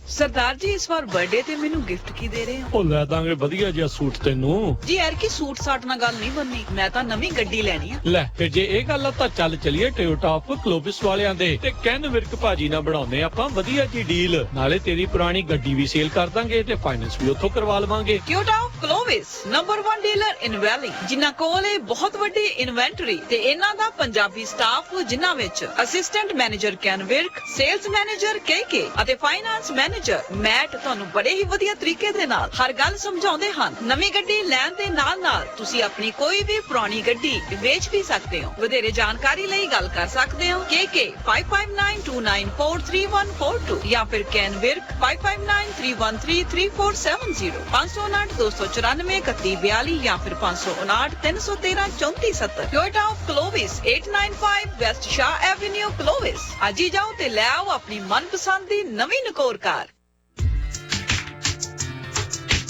ਫ੍ਰੈਜ਼ਨੋ ਇਲਾਕੇ ਦੇ ਵਿੱਚ ਲੰਮੇ ਸਮੇਂ ਤੋਂ ਤੁਹਾਡੀ ਸੇਵਾ ਦੇ ਵਿੱਚ ਪਾਲਿਕਾ ਬਾਜ਼ਾਰ ਫ੍ਰੈਜ਼ਨੋ। ਇੱਥੋਂ ਤੁਸੀਂ ਹਰ ਤਰ੍ਹਾਂ ਦੀ ਗਰੋਸਰੀ, ਤਾਜ਼ਾ ਸਬਜ਼ੀਆਂ ਲੈ ਸਕਦੇ ਹੋ। ਆਪਣੀਆਂ ਤਾਜ਼ਾ ਮਠਿਆਈਆਂ ਦੇ ਲਈ ਪੂਰੇ ਫ੍ਰੈਜ਼ਨੋ ਤੇ ਕੈਲੀਫੋਰਨੀਆ ਦੇ ਵਿੱਚ ਜਾਣੇ ਜਾਂਦੇ ਹਨ। ਪਾਲਿਕਾ ਬਾਜ਼ਾਰ ਫ੍ਰੈਜ਼ਨੋ। ਇਹਨਾਂ ਦੇ ਸਟੋਰ ਦੇ ਵਿੱਚ ਰੈਸਟੋਰੈਂਟ ਵੀ ਹੈ ਜਿੱਥੋਂ ਤੁਸੀਂ ਹਰ ਤਰ੍ਹਾਂ ਦਾ ਖਾਣਾ ਲੈ ਸਕਦੇ ਹੋ। ਬੈਠ ਕੇ ਖਾਓ ਜਾਂ ਟੂ ਗੋ ਲੈ ਕੇ ਜਾਓ। ਟਰੱਕ ਡਰਾਈਵਰ ਵੀਰਾਂ ਦੇ ਲਈ ਵਿਸ਼ੇਸ਼ ਰੋਟੀ ਦਾ ਪ੍ਰਬੰਧ ਹੈ। ਪਹੁੰਚਣ ਤੋਂ ਪਹਿਲਾਂ ਆਰਡਰ ਕਰ ਸਕਦੇ ਹੋ। ਫੂਡ ਆਰਡਰ ਕਰਨ ਦੇ ਲਈ ਹੋਰ ਜਾਣਕਾਰੀ ਲਈ ਕਾਲ ਪਾਲਿਕਾ ਬਾਜ਼ਾਰ 559-237-3333 5592373333 ਹਾਈਵੇ 99 ਦੇ ਕਲਿੰਟਨ ਵਾਲੇ ਐਗਜ਼ਿਟ ਤੇ ਮਾਰਕਸ ਅਤੇ ਕਲਿੰਟਨ ਦੇ ਕਾਰਨਰ ਤੇ 2438 ਨਾਰਥ ਮਾਰਕਸ ਐਵੇਨਿਊ ਫ੍ਰੈਜ਼ਨੋ। ਪਾਲਿਕਾ ਬਾਜ਼ਾਰ।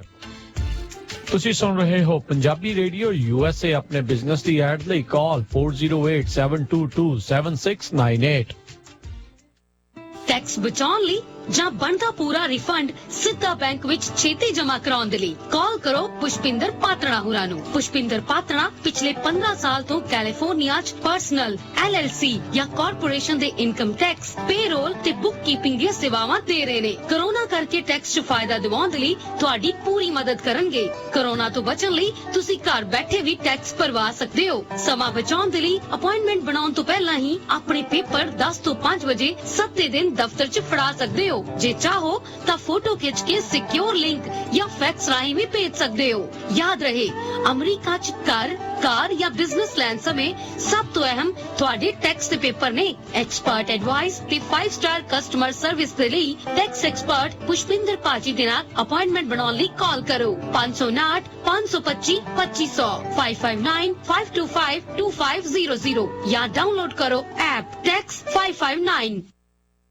हैरी अपनी वेडिंग वीडियो ते एल्बम टॉप दी होनी चाहिए। ले फिर कर देने हैं बुक रेड कैमरे वाले केबी बराड़ नू, जेडे jib cranes, drones, 4K ultra high definition cameras वरतदे ने। हाँ जी, बड़े जायज रेट ते वेडिंग लई बड़े अफोर्डेबल पैकेजेस ने उन्हां दे। 6 हफ्ते च वीडियो डिलीवर करदे ने ते ऑनलाइन फोटोज 1 वीक च सेम डे एडिट जो माहिर ने म्यूजिक वीडियो वर्गियां प्री वेडिंग्स ते वेडिंग वीडियोस बनाउण विच। Beautiful albums, photography, birthday party, anniversary party book करन लई कॉल केबी बराड़ 5596812828।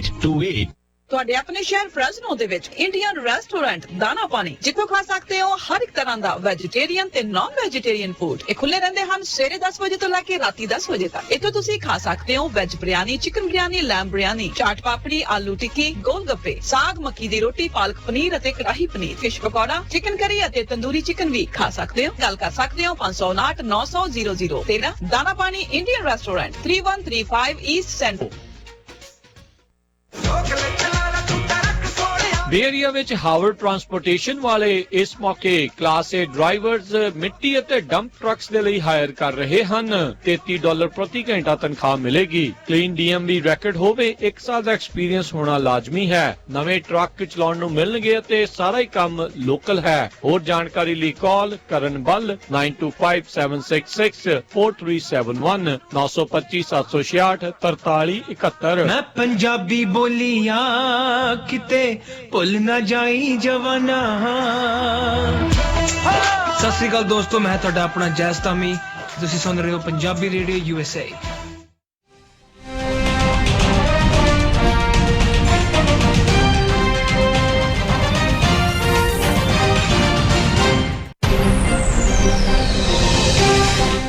ਪੰਜਾਬੀ ਰੇਡੀਓ USA ਸੁਣ ਰਹੇ ਸਾਰੇ ਹੀ ਮਾਣਯੋਗ ਅਤੇ ਸਤਿਕਾਰਤ ਸਰੋਤਿਆਂ ਨੂੰ ਪਿਆਰ ਸਤਿਕਾਰ ਸਹਿ ਨਿੱਘੀ ਜਿਹੀ ਸਤਿ ਸ੍ਰੀ ਅਕਾਲ। ਸਭ ਨੂੰ ਜੀ ਆਇਆਂ ਨੂੰ ਆਖਦੇ ਹਾਂ ਇੱਕ ਵਾਰੀ ਫਿਰ।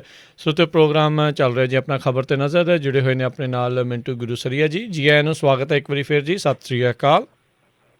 ਸ਼ੁਕਰੀਆ ਜੀ, ਸਭ ਨੂੰ ਸਤਿ ਸ਼੍ਰੀ ਅਕਾਲ ਜੀ। ਜੀ ਤੇ ਸਰੋਤਿਓ, ਤੁਹਾਡੀਆਂ ਹੁਣ ਆਪਾਂ ਕਾਲਸ ਲਵਾਂਗੇ। ਜੇਕਰ ਤੁਹਾਡਾ ਵੀ ਕੋਈ ਸਵਾਲ ਹੈਗਾ ਜਿਹੜਾ ਤੁਸੀਂ ਮਿੰਟੂ ਜੀ ਨੂੰ ਪੁੱਛਣਾ ਚਾਹੁੰਦੇ ਹੋ ਤਾਂ ਕਾਲ ਕਰ ਸਕਦੇ ਹੋ। ਨੰਬਰ ਸਟੂਡੀਓ 'ਚ ਕਾਲ ਕਰਨ ਦੇ ਲਈ ਹੈ 408 272 5200 4082725200 ਦੇ ਉੱਤੇ। ਅਤੇ ਆਓ ਆਪਣੇ ਜਿਹੜੇ ਕਾਲਰਸ ਆ ਉਹਨਾਂ ਦੇ ਨਾਲ ਗੱਲਬਾਤ ਕਰਦੇ ਹਾਂ। ਜੁੜੇ ਹੋਏ ਨੇ ਜੀ ਆਪਣੇ ਨਾਲ ਅਵਤਾਰ ਸਿੰਘ ਪੰਨੂ ਜੀ। ਸਤਿ ਸ਼੍ਰੀ ਅਕਾਲ। ਹਾਂਜੀ ਅਵਤਾਰ ਪੰਨੂ ਜੀ। ਸਤਿ ਸ਼੍ਰੀ ਅਕਾਲ ਸਾਰੇ ਭਰਾਵਾਂ ਨੂੰ, ਸੁਣਨ ਵਾਲਿਆਂ ਨੂੰ ਵੀ ਸਤਿ ਸ਼੍ਰੀ ਅਕਾਲ। ਆਪਣੇ ਮਿੰਟੂ ਸਾਹਿਬ, ਜਦੋਂ ਅਸੀਂ ਨਿੱਕੇ ਹੁੰਦੇ ਸੀ ਨਾ ਤੇ ਫਿਲਮਾਂ ਦੇਖਦੇ ਹੁੰਦੇ ਸਾਂ ਤੇ ਫਿਲਮ 'ਚ ਇੱਕ ਡਾਊਨ ਹੁੰਦਾ ਇਲਾਕੇ 'ਚ, ਉਹ ਪੂਰਾ ਦਬਦਬਾ ਰੱਖਦਾ, ਜਿਹੜਾ ਉਹਦੇ ਖਿਲਾਫ ਬੋਲਦਾ ਉਹਨੂੰ ਉਹ ਕੁਚਲ ਕੇ ਰੱਖ ਦਿੰਦਾ ਹੈ ਤੇ ਲੋਕਾਂ ਤੋਂ ਜ਼ਬਰਦਸਤੀ ਗ੍ਰਾਹੀ ਕਰਕੇ ਤੇ ਐਸ਼ ਕਰਦਾ।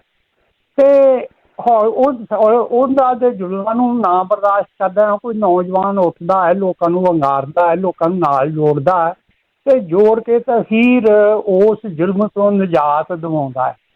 ਤੁਹਾਨੂੰ ਕੀ ਲੱਗਦਾ ਹੈ ਹੁਣ ਹਿੰਦੁਸਤਾਨ ਦੇ ਵਿੱਚ ਵੀ ਕੋਈ ਇਹੋ ਜਿਹਾ ਉੱਠੂਗਾ ਜਿਹੜਾ ਨਿਜਾਤ ਹਿੰਦੁਸਤਾਨੀਆਂ ਨੂੰ ਦਿਵਾਊ? ਸਤਿ ਸ੍ਰੀ ਅਕਾਲ ਜੀ। ਹਾਂਜੀ, ਕਿਸਾਨ ਉੱਠਿਆ ਤੇ ਪਿਆ। ਹੁਣ ਦੇਖੋ ਨਾ, ਕਿਸਾਨ ਜਿਵੇਂ ਇੱਕ ਫਿਲਮ ਸੀਗੀ ਨਾ, ਫਿਲਮਾਂ ਦੇ ਤੁਸੀਂ ਕਾਫੀ ਸ਼ੌਕੀਨ ਆ, ਤੇ ਫਿਲਮ ਸੀ ਇੱਕ ਪੁਰਾਣੀ ਜਾਗ ਉੱਠਾ ਇਨਸਾਨ। ਇੱਥੇ ਵੀ ਕੀ ਆ ਕਿ ਜਾਗ ਉੱਠਾ ਕਿਸਾਨ ਫਿਰ ਖੜ ਗਿਆ ਨਾ। ਦੇਖੋ ਅਖੀਰ ਕੀ ਹੁੰਦੇ ਆ ਕਿ ਕੋਈ ਤੁਰਿਆ ਹੋਵੇ ਜਦ ਕਿਸੇ ਖੇਤ ਦੇ ਪੈਰ ਪਾਉਂਦਾ ਹੈ ਨਾ ਖੇਤ ਦੇ ਵਿੱਚ, ਤਾਂ ਉਦੋਂ ਫਿਰ ਤੁਹਾਨੂੰ ਪਤਾ ਹੀ ਆ ਕਿਸਾਨ ਦੇ ਮੋਢੇ ਤੇ ਤੁਸੀਂ ਕਈ ਦੇਖੀ ਹੋਣੀ ਆ, ਕਈ ਉਹਦੀ ਕਿਰਤ ਹੈ ਜੀ, ਤੇ ਹੱਥ ਦੇ ਵਿੱਚ ਉਹਦੇ ਡਾਂਗ ਹੁੰਦੀ ਹੈ। ਮੇਰਾ ਪਿਓ ਜਦੋਂ ਜਾਂਦਾ ਹੁੰਦਾ ਸੀ ਪਾਣੀ ਲਾਉਣ ਰਾਤ ਨੂੰ, ਤਾਂ ਮੋਢੇ ਤੇ ਕਈ ਹੁੰਦੀ ਸੀ ਤੇ ਹੱਥ 'ਚ ਉਹਦੇ ਗੰਡਾਸਾ ਹੁੰਦਾ ਸੀਗਾ। ਸਮਝਿਓ ਕਿ ਕਿਰਤ ਮੋਢੇ ਤੇ ਗੰਡਾਸਾ ਹੱਥ 'ਚ। ਕਿਰਤ ਦੀ ਰਾਖੀ ਕਰਨ ਵਾਸਤੇ ਕੁੱਤੇ ਬਿੱਲੇ ਤੋਂ ਗੰਡਾਸਾ ਵੀ ਹੁੰਦਾ ਉਹਦੇ ਹੱਥ ਜੀ। ਜੀ ਬਿਲਕੁਲ। ਅਗਲੇ ਕਾਲਰ ਅਮਰਜੀਤ ਜੀ। ਸਤਿ ਸ਼੍ਰੀ ਅਕਾਲ। ਸਤਿ ਸ਼੍ਰੀ ਅਕਾਲ ਵੀਰ ਜੀ। ਸਤਿ ਸ਼੍ਰੀ ਅਕਾਲ ਦੋਵਾਂ ਵੀਰਾਂ ਨੂੰ। ਮਿੰਟੂ ਸਾਹਿਬ ਜੀ ਸਤਿ ਸ਼੍ਰੀ ਅਕਾਲ।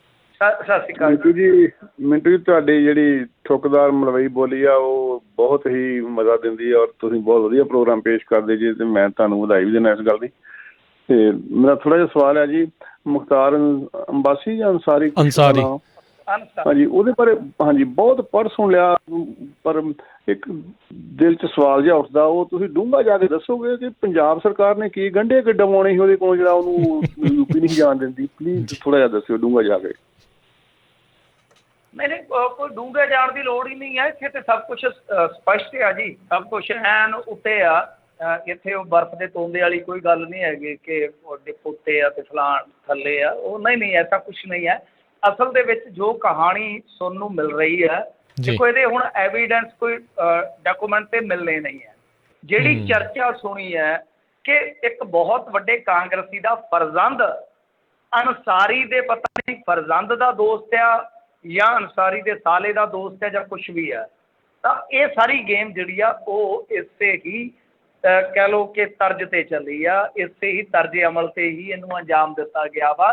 ਤੁਸੀਂ ਸੋਚੋ, ਮੈਂ ਅੱਗੇ ਵੀ ਸਵਾਲ ਕੀਤਾ ਸੀਗਾ, ਅਨਸਾਰੀ ਨੂੰ ਫਰੌਤੀ ਚਾਹੀਦੀ ਹੋਵੇ ਤੇ ਉਹ ਮੋਹਾਲੀ ਦੇ ਇੱਕ ਨਿੱਕੇ ਜਿਹੇ ਬਿਲਡਰ ਨੂੰ ਫੋਨ ਕਰੂਗਾ? ਪਹਿਲੀ ਗੱਲ ਆ, ਉਹ ਬੰਦਾ 10-15 ਸਾਲ ਤੋਂ ਜੇਲ੍ਹ ਦੇ ਵਿੱਚ ਸੀ। ਕੀ ਉਹਦੇ ਗੰਢੇ ਮੁੱਕ ਗਏ ਸੀ ਅਚਾਨਕ, ਉਹਨੂੰ ਫਰੌਤੀ ਦੀ ਲੋੜ ਪਈ ਹੈ? ਉਹ ਤੇ ਅਰਬਾਪਤੀ ਆਪ ਬੰਦੇ ਨੇ ਉਹ ਅਨਸਾਰੀ, ਜਿਹੜੇ ਦਾਦਾ ਇਹਨਾਂ ਦਾ ਫਰੀਡਮ ਫਾਈਟਰ ਸੀ, ਨਾਨਾ ਇਹਨਾਂ ਦਾ ਫੌਜ ਦੇ ਵਿੱਚ ਸੀ, ਦਾਦਾ ਦਾ ਵੀ ਮੁੜ ਕੇ ਉਹ ਜਿਹੜਾ ਮੇਰੇ ਖਿਆਲ ਦੇ ਨਾਲ ਨੌਸ਼ਹਿਰਾ ਜੰਗ ਹੈ, ਜਿਹੜਾ ਨੌਸ਼ਹਿਰਾ ਮੋਰਚਾ ਸੀ, ਉਹਦੇ ਵਿੱਚ ਹੀ ਸ਼ਹੀਦ ਹੋਇਆ। ਸੋ ਕਹਿਣ ਦਾ ਮਤਲਬ ਕਿ ਖਾਨਦਾਨੀ ਬੰਦੇ, ਅਮੀਰ ਜਿੱਦਾਂ ਕਹਿ ਲਈਏ ਰਾਈਸ ਬੰਦੇ ਨੇ ਇਹ, ਕੀ ਲੋੜ ਸੀ ਉਹਨੂੰ? ਜੇ ਫਰੌਤੀ ਚਾਹੀਦੀ ਹੁੰਦੀ ਉਹ ਤਾਂ ਆਪ ਥੋੜ੍ਹੀ ਫੋਨ ਕਰਦਾ, ਉਹਦਾ ਕੋਈ ਪਿਆਦਾ ਉਹਨੂੰ ਫੋਨ ਕਰਦਾ ਕਿ ਹਾਂਜੀ ਅੰਸਾਰੀ ਨੂੰ ਆ ਜ਼ਰੂਰਤ ਹੈ, ਆਪੇ ਸਾਰਾ ਕੁਝ ਉੱਥੇ ਪਹੁੰਚ ਜਾਣਾ ਯੂਪੀ 'ਚੋਂ। ਇੱਥੇ ਹੁਣ ਇਹ ਸਾਰਾ ਕੁਝ ਜਿਹੜਾ ਆ ਉਲਟ ਪੈ ਗਿਆ ਕਾਂਗਰਸ 'ਤੇ, ਔਰ ਕਾਂਗਰਸ 'ਤੇ ਉਲਟ ਇਕੱਲਾ ਪੰਜਾਬ 'ਚ ਨਹੀਂ ਹੈ, ਇਹਨਾਂ ਦੇ ਯੂਪੀ 'ਚ ਵੀ ਉਲਟ ਪੈਣਾ ਜੇ ਤੁਸੀਂ ਦੇਖਿਓ। ਕਿਉਂ? ਕਿਉਂਕਿ ਉਹ ਲੈ ਗਏ, ਅਗਲੇ ਲੈ ਗਏ, ਉਹ ਜਾ ਕੇ ਇਹੀ ਕਹਿਣਗੇ ਕਿ ਕਾਂਗਰਸ ਇਹਨੂੰ ਬਚਾਉਂਦੀ ਰਹੀ ਆ, ਅਸੀਂ ਦੇਖੋ ਲਿਆ ਕੇ ਤੁਹਾਡੇ ਵਿੱਚ ਖੜਾ ਕਰਤਾ, ਇਹਨੂੰ ਅਸੀਂ ਦੰਡ ਦੇਵਾਂਗੇ, ਅਸੀਂ ਇਹਨੂੰ ਸਜ਼ਾ ਦੇਵਾਂਗੇ। ਕਾਂਗਰਸ ਕੀ ਕਰਦੀ ਹੈ, ਅਸੀਂ ਕੀ ਕਰਦੇ ਹਾਂ? ਅਪਰਾਧੀ ਵੇਖੋ ਸਾਡੇ ਤੋਂ ਕਿੰਨਾ ਕੰਬਦੇ, ਕਿੱਥੋਂ ਭੱਜ ਕੇ ਦੂਜੀ ਜੇਲ੍ਹ 'ਚ ਚੱਲ ਜਾਂਦੇ ਆ। ਤਾਂ ਕਾਂਗਰਸ ਤਾਂ ਯੂਪੀ 'ਚ ਵੀ 2022 'ਚ ਅਨਸਾਰੀ ਨੁਕਸਾਨ ਕਰੇਗਾ। ਜੀ ਜੀ ਜੀ। ਅਗਲੇ ਕਾਲਰ ਨੇ ਦੀਪਿੰਦਰ। ਹਾਂਜੀ, ਸਤਿ ਸ਼੍ਰੀ ਅਕਾਲ ਜੀ ਮਿੰਟੂ ਜੀ। ਇੱਕ ਤਾਂ ਤੁਹਾਡੀਆਂ ਖਬਰਾਂ ਇੰਨੀਆਂ ਇੰਟਰਸਟਿੰਗ ਹੁੰਦੀਆਂ, ਜਿੰਨਾ ਇੱਕ ਦਿਨ ਨਾ ਸੁਣੀਆਂ ਤਾਂ ਉਹ ਜਿਵੇਂ ਕਹਿੰਦੇ ਰੋਟੀ ਨਹੀਂ ਹਜਮ ਆਉਂਦੀ, ਐਡਿਕਸ਼ਨ ਹੋਈ ਹੈ। ਅਤੇ ਮੈਂ ਤੁਹਾਡੇ ਪ੍ਰੋਫੈਸ਼ਨ ਬਾਰੇ ਗੱਲ ਕਰਨੀ ਸੀਗੀ। ਜਿਹੜੀਆਂ ਤੁਸੀਂ ਜਿੱਦਾਂ ਖਬਰਾਂ ਦਿੰਦੇ ਹੋ, ਤੁਸੀਂ ਫੀਲਡ 'ਚ ਤਾਂ ਕੰਮ ਕਰਦੇ ਨਹੀਂਗੇ, ਇਹ 'ਚ ਜਿਹੜਾ ਤੁਹਾਡਾ ਖਬਰਾਂ ਦਾ ਸੋਰਸ ਹੁੰਦਾ, ਤੁਸੀਂ ਅਲੱਗ-ਅਲੱਗ ਅਖਬਾਰਾਂ 'ਚੋਂ ਦਿੰਦੇ ਹੋ ਕਿ ਤੁਹਾਡਾ ਕੋਈ ਜਿਵੇਂ ਇੰਟਰਨਲ ਤੁਹਾਡੇ ਪੱਤਰਕਾਰਾਂ ਦਾ ਕੋਈ ਪੋਰਟਲ ਹੁੰਦਾ? ਕਿਉਂਕਿ ਤੁਹਾਡੀਆਂ ਜਿਹੜੀਆਂ ਖਬਰਾਂ ਹੁੰਦੀਆਂ 30-40% ਖਬਰਾਂ ਉਹ ਕਿਤੇ ਜਿੱਦਾਂ ਮੈਂ ਜੇ ਔਨਲਾਈਨ ਅਖਬਾਰ ਪੜ੍ਹਦਾ ਜਾਂ ਹੋਰ ਪੜ੍ਹਦਾ ਉਹਨਾਂ 'ਚ ਮਿਲਦੀਆਂ ਨੇਗੀਆਂ। ਆਪਣਾ ਕੱਟਿਓ ਨਾ ਜੀ ਸੁਣ ਲੈਣ ਦਿਓ। ਹਾਂਜੀ, ਨਹੀਂ ਦੇਖੋ ਗੱਲ ਇਹ ਹੁੰਦੀ ਹੈ ਕਿ ਫੀਲਡ ਦੇ ਵਿੱਚ ਕੰਮ ਕਰ ਲਿਆ ਜੀ ਜਿੰਨਾ ਕੁ ਕਰ ਸਕਦੇ ਸੀਗੇ, ਅਤੇ ਹੁਣ ਫੀਲਡ ਦੇ ਵਿੱਚ ਤਾਂ ਨਹੀਂ ਹੈ ਮੈਂ, ਪਰ ਫਿਰ ਵੀ ਮਤਲਬ ਕਿ ਜਿੱਦਾਂ ਕਹਿ ਸਕਦੇ ਇੱਕ ਆਪਣਾ ਬਣਾਇਆ ਹੋਇਆ ਹੈ ਜੀ, ਇੱਕ ਆਪ ਦਾ ਦਾਇਰਾ ਕਿ ਆਪ ਰਿਸਰਚ ਵੀ ਕਰਦਾ ਖੁਦ, ਔਰ ਦੂਸਰਾ ਹੈ ਕਿ ਇੱਕ ਸੂਚਨਾਵਾਂ ਦਾ ਆਦਾਨ ਪ੍ਰਦਾਨ ਹੁੰਦਾ, ਤੁਹਾਡਾ ਇੱਕ ਕਨੈਕਸ਼ਨ ਹੈਗੇ ਨੇ, ਗਰੁੱਪ ਬਣ ਜਾਂਦਾ ਜੀ। ਹਾਂਜੀ, ਤੁਹਾਡਾ ਇੱਕ ਆਪਣਾ ਗਰੁੱਪ ਬਣ ਜਾਂਦਾ, ਤੁਸੀਂ ਜੇ ਮੇਰੇ ਲਾਇਕ ਕੋਈ ਸੂਚਨਾ ਦੇਣ ਵਾਲੀ ਉਹ ਮੇਰੇ ਤੋਂ ਪੁੱਛ ਲੈਂਦੇ ਆ, ਇਹਦਾ ਗਰੁੱਪ ਵੀ ਬਣੇ ਹੋਏ ਆ। ਸੋ ਇਹ ਸਾਰਾ ਇੱਕ ਤਰ੍ਹਾਂ ਨਾਲ ਕਹਿ ਲਓ ਕਿ ਵਿਧੀ ਆ, ਕੰਮ ਕਰਨ ਦੀ ਵਿਧੀ ਹੁੰਦੀ ਆ।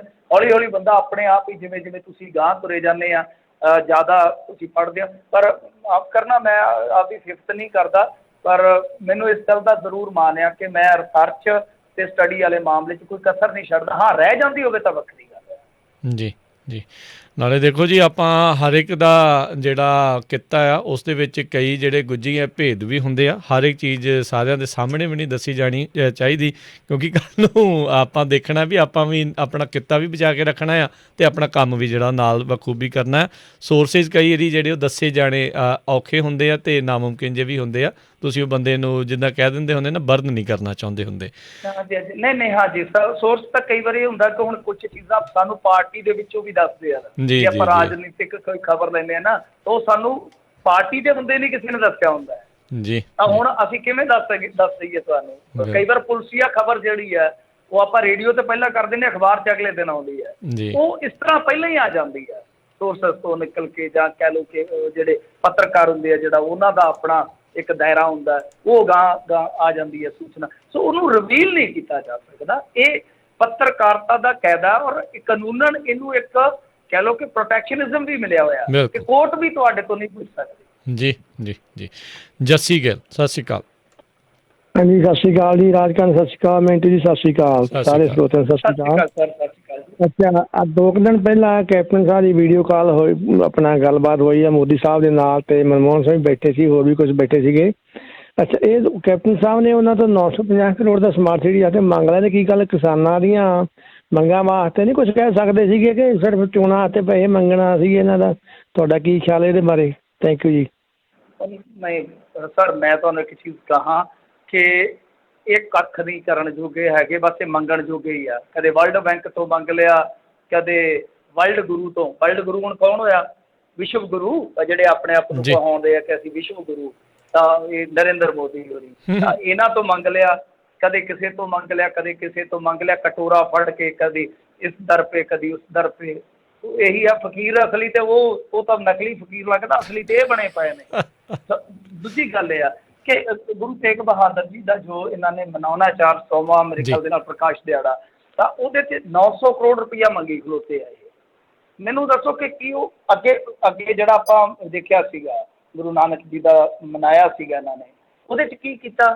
ਕੋਈ ਸਕਿੱਲ ਸੈਂਟਰ ਖੋਲ੍ਹਿਆ, ਕੋਈ ਕਿਸੇ ਨੂੰ ਰੁਜ਼ਗਾਰ ਦਿੱਤਾ, ਉੱਥੇ ਕਲੀਗ੍ਰਾਫੀ। ਇਹ ਕੀ ਆ ਕਿ SGPC ਨੇ ਸਿੱਧਾ ਕਹਿਤਾ ਸੀਗਾ ਕਿ ਮੋਦੀ ਸਾਹਿਬ ਨੂੰ ਅਸੀਂ ਨਹੀਂ ਬੁਲਾਉਣਾ, ਹੁਣ ਇਹ ਮੇਰੇ ਖਿਆਲ ਦੇ ਨਾਲ ਇਹ ਕਰੂਗੇ ਕਿ ਅਸੀਂ ਪ੍ਰੋਗਰਾਮ ਕਰਦੇ ਹਾਂ ਜੀ, ਤੁਸੀਂ ਆ ਜਿਓ, ਆਹ ਕੰਮ ਕਰਨਾ ਇਹਨਾਂ ਨੇ, ਤਾਂ ਉੱਥੋਂ ਪੈਸਾ ਆਊਗਾ 900 ਕਰੋੜ ਨਾ ਸਹੀ 500 ਕਰੋੜ ਦੇਣਗੇ। 500 ਕਰੋੜ ਦੇ ਵਿੱਚੋਂ ਅੱਗੇ ਆ ਰੌਲਾ ਪੈਂਦਾ, ਮੈਂ ਤੁਹਾਨੂੰ ਖੋਜ ਕਰਕੇ ਵੀ ਦੱਸ ਦੂੰਗਾ, ਮੇਰੇ ਕੋਲ ਸ਼ਾਇਦ RTI ਦੀ ਪਏ ਹੋਣ, ਮੈਂ ਦੇਖੂਗਾ ਜੇ ਕਿਤੇ ਮਿਲ ਗਏ। ਪਿਛਲੇ ਸਾਲ RTI ਇੱਕ ਸੱਜਣ ਨੇ ਪਾਈ ਸੀਗੀ, ਤਾਂ ਉਹਦੇ ਵਿੱਚ ਸਾਫ਼ ਹੋਇਆ ਸੀਗਾ ਕਿ ਕਿਸ ਤਰ੍ਹਾਂ ਕਾਲਾ ਮਾਲਾ ਹੋਇਆ ਸੀਗਾ ਉਸ ਸਮਾਗਮ ਦੇ ਵਿੱਚ, ਪਹਿਲੇ ਪਾਤਸ਼ਾਹ ਵਾਲਾ ਜਿਹੜਾ ਸਮਾਗਮ ਸੀਗਾ। ਤਾਂ ਮੇਰੇ ਕਹਿਣ ਦਾ ਮਤਲਬ ਹੈ ਟੋਟਲੀ ਮਿਸਯੂਜ਼ਿੰਗ ਹੈ ਜੀ ਇਹਨਾਂ ਪੈਸਿਆਂ ਦੀ, ਮੈਂ ਤੁਹਾਨੂੰ ਸਿੱਧਾ ਸਪਸ਼ਟ ਕਹਿ ਦੇਵਾਂ। ਔਰ ਹਰੇਕ ਧਰਮ ਦੀਆਂ ਵੋਟਾਂ ਨੂੰ ਖੁਸ਼ ਕਰਨ ਵਾਸਤੇ ਕਰਦੇ ਆ।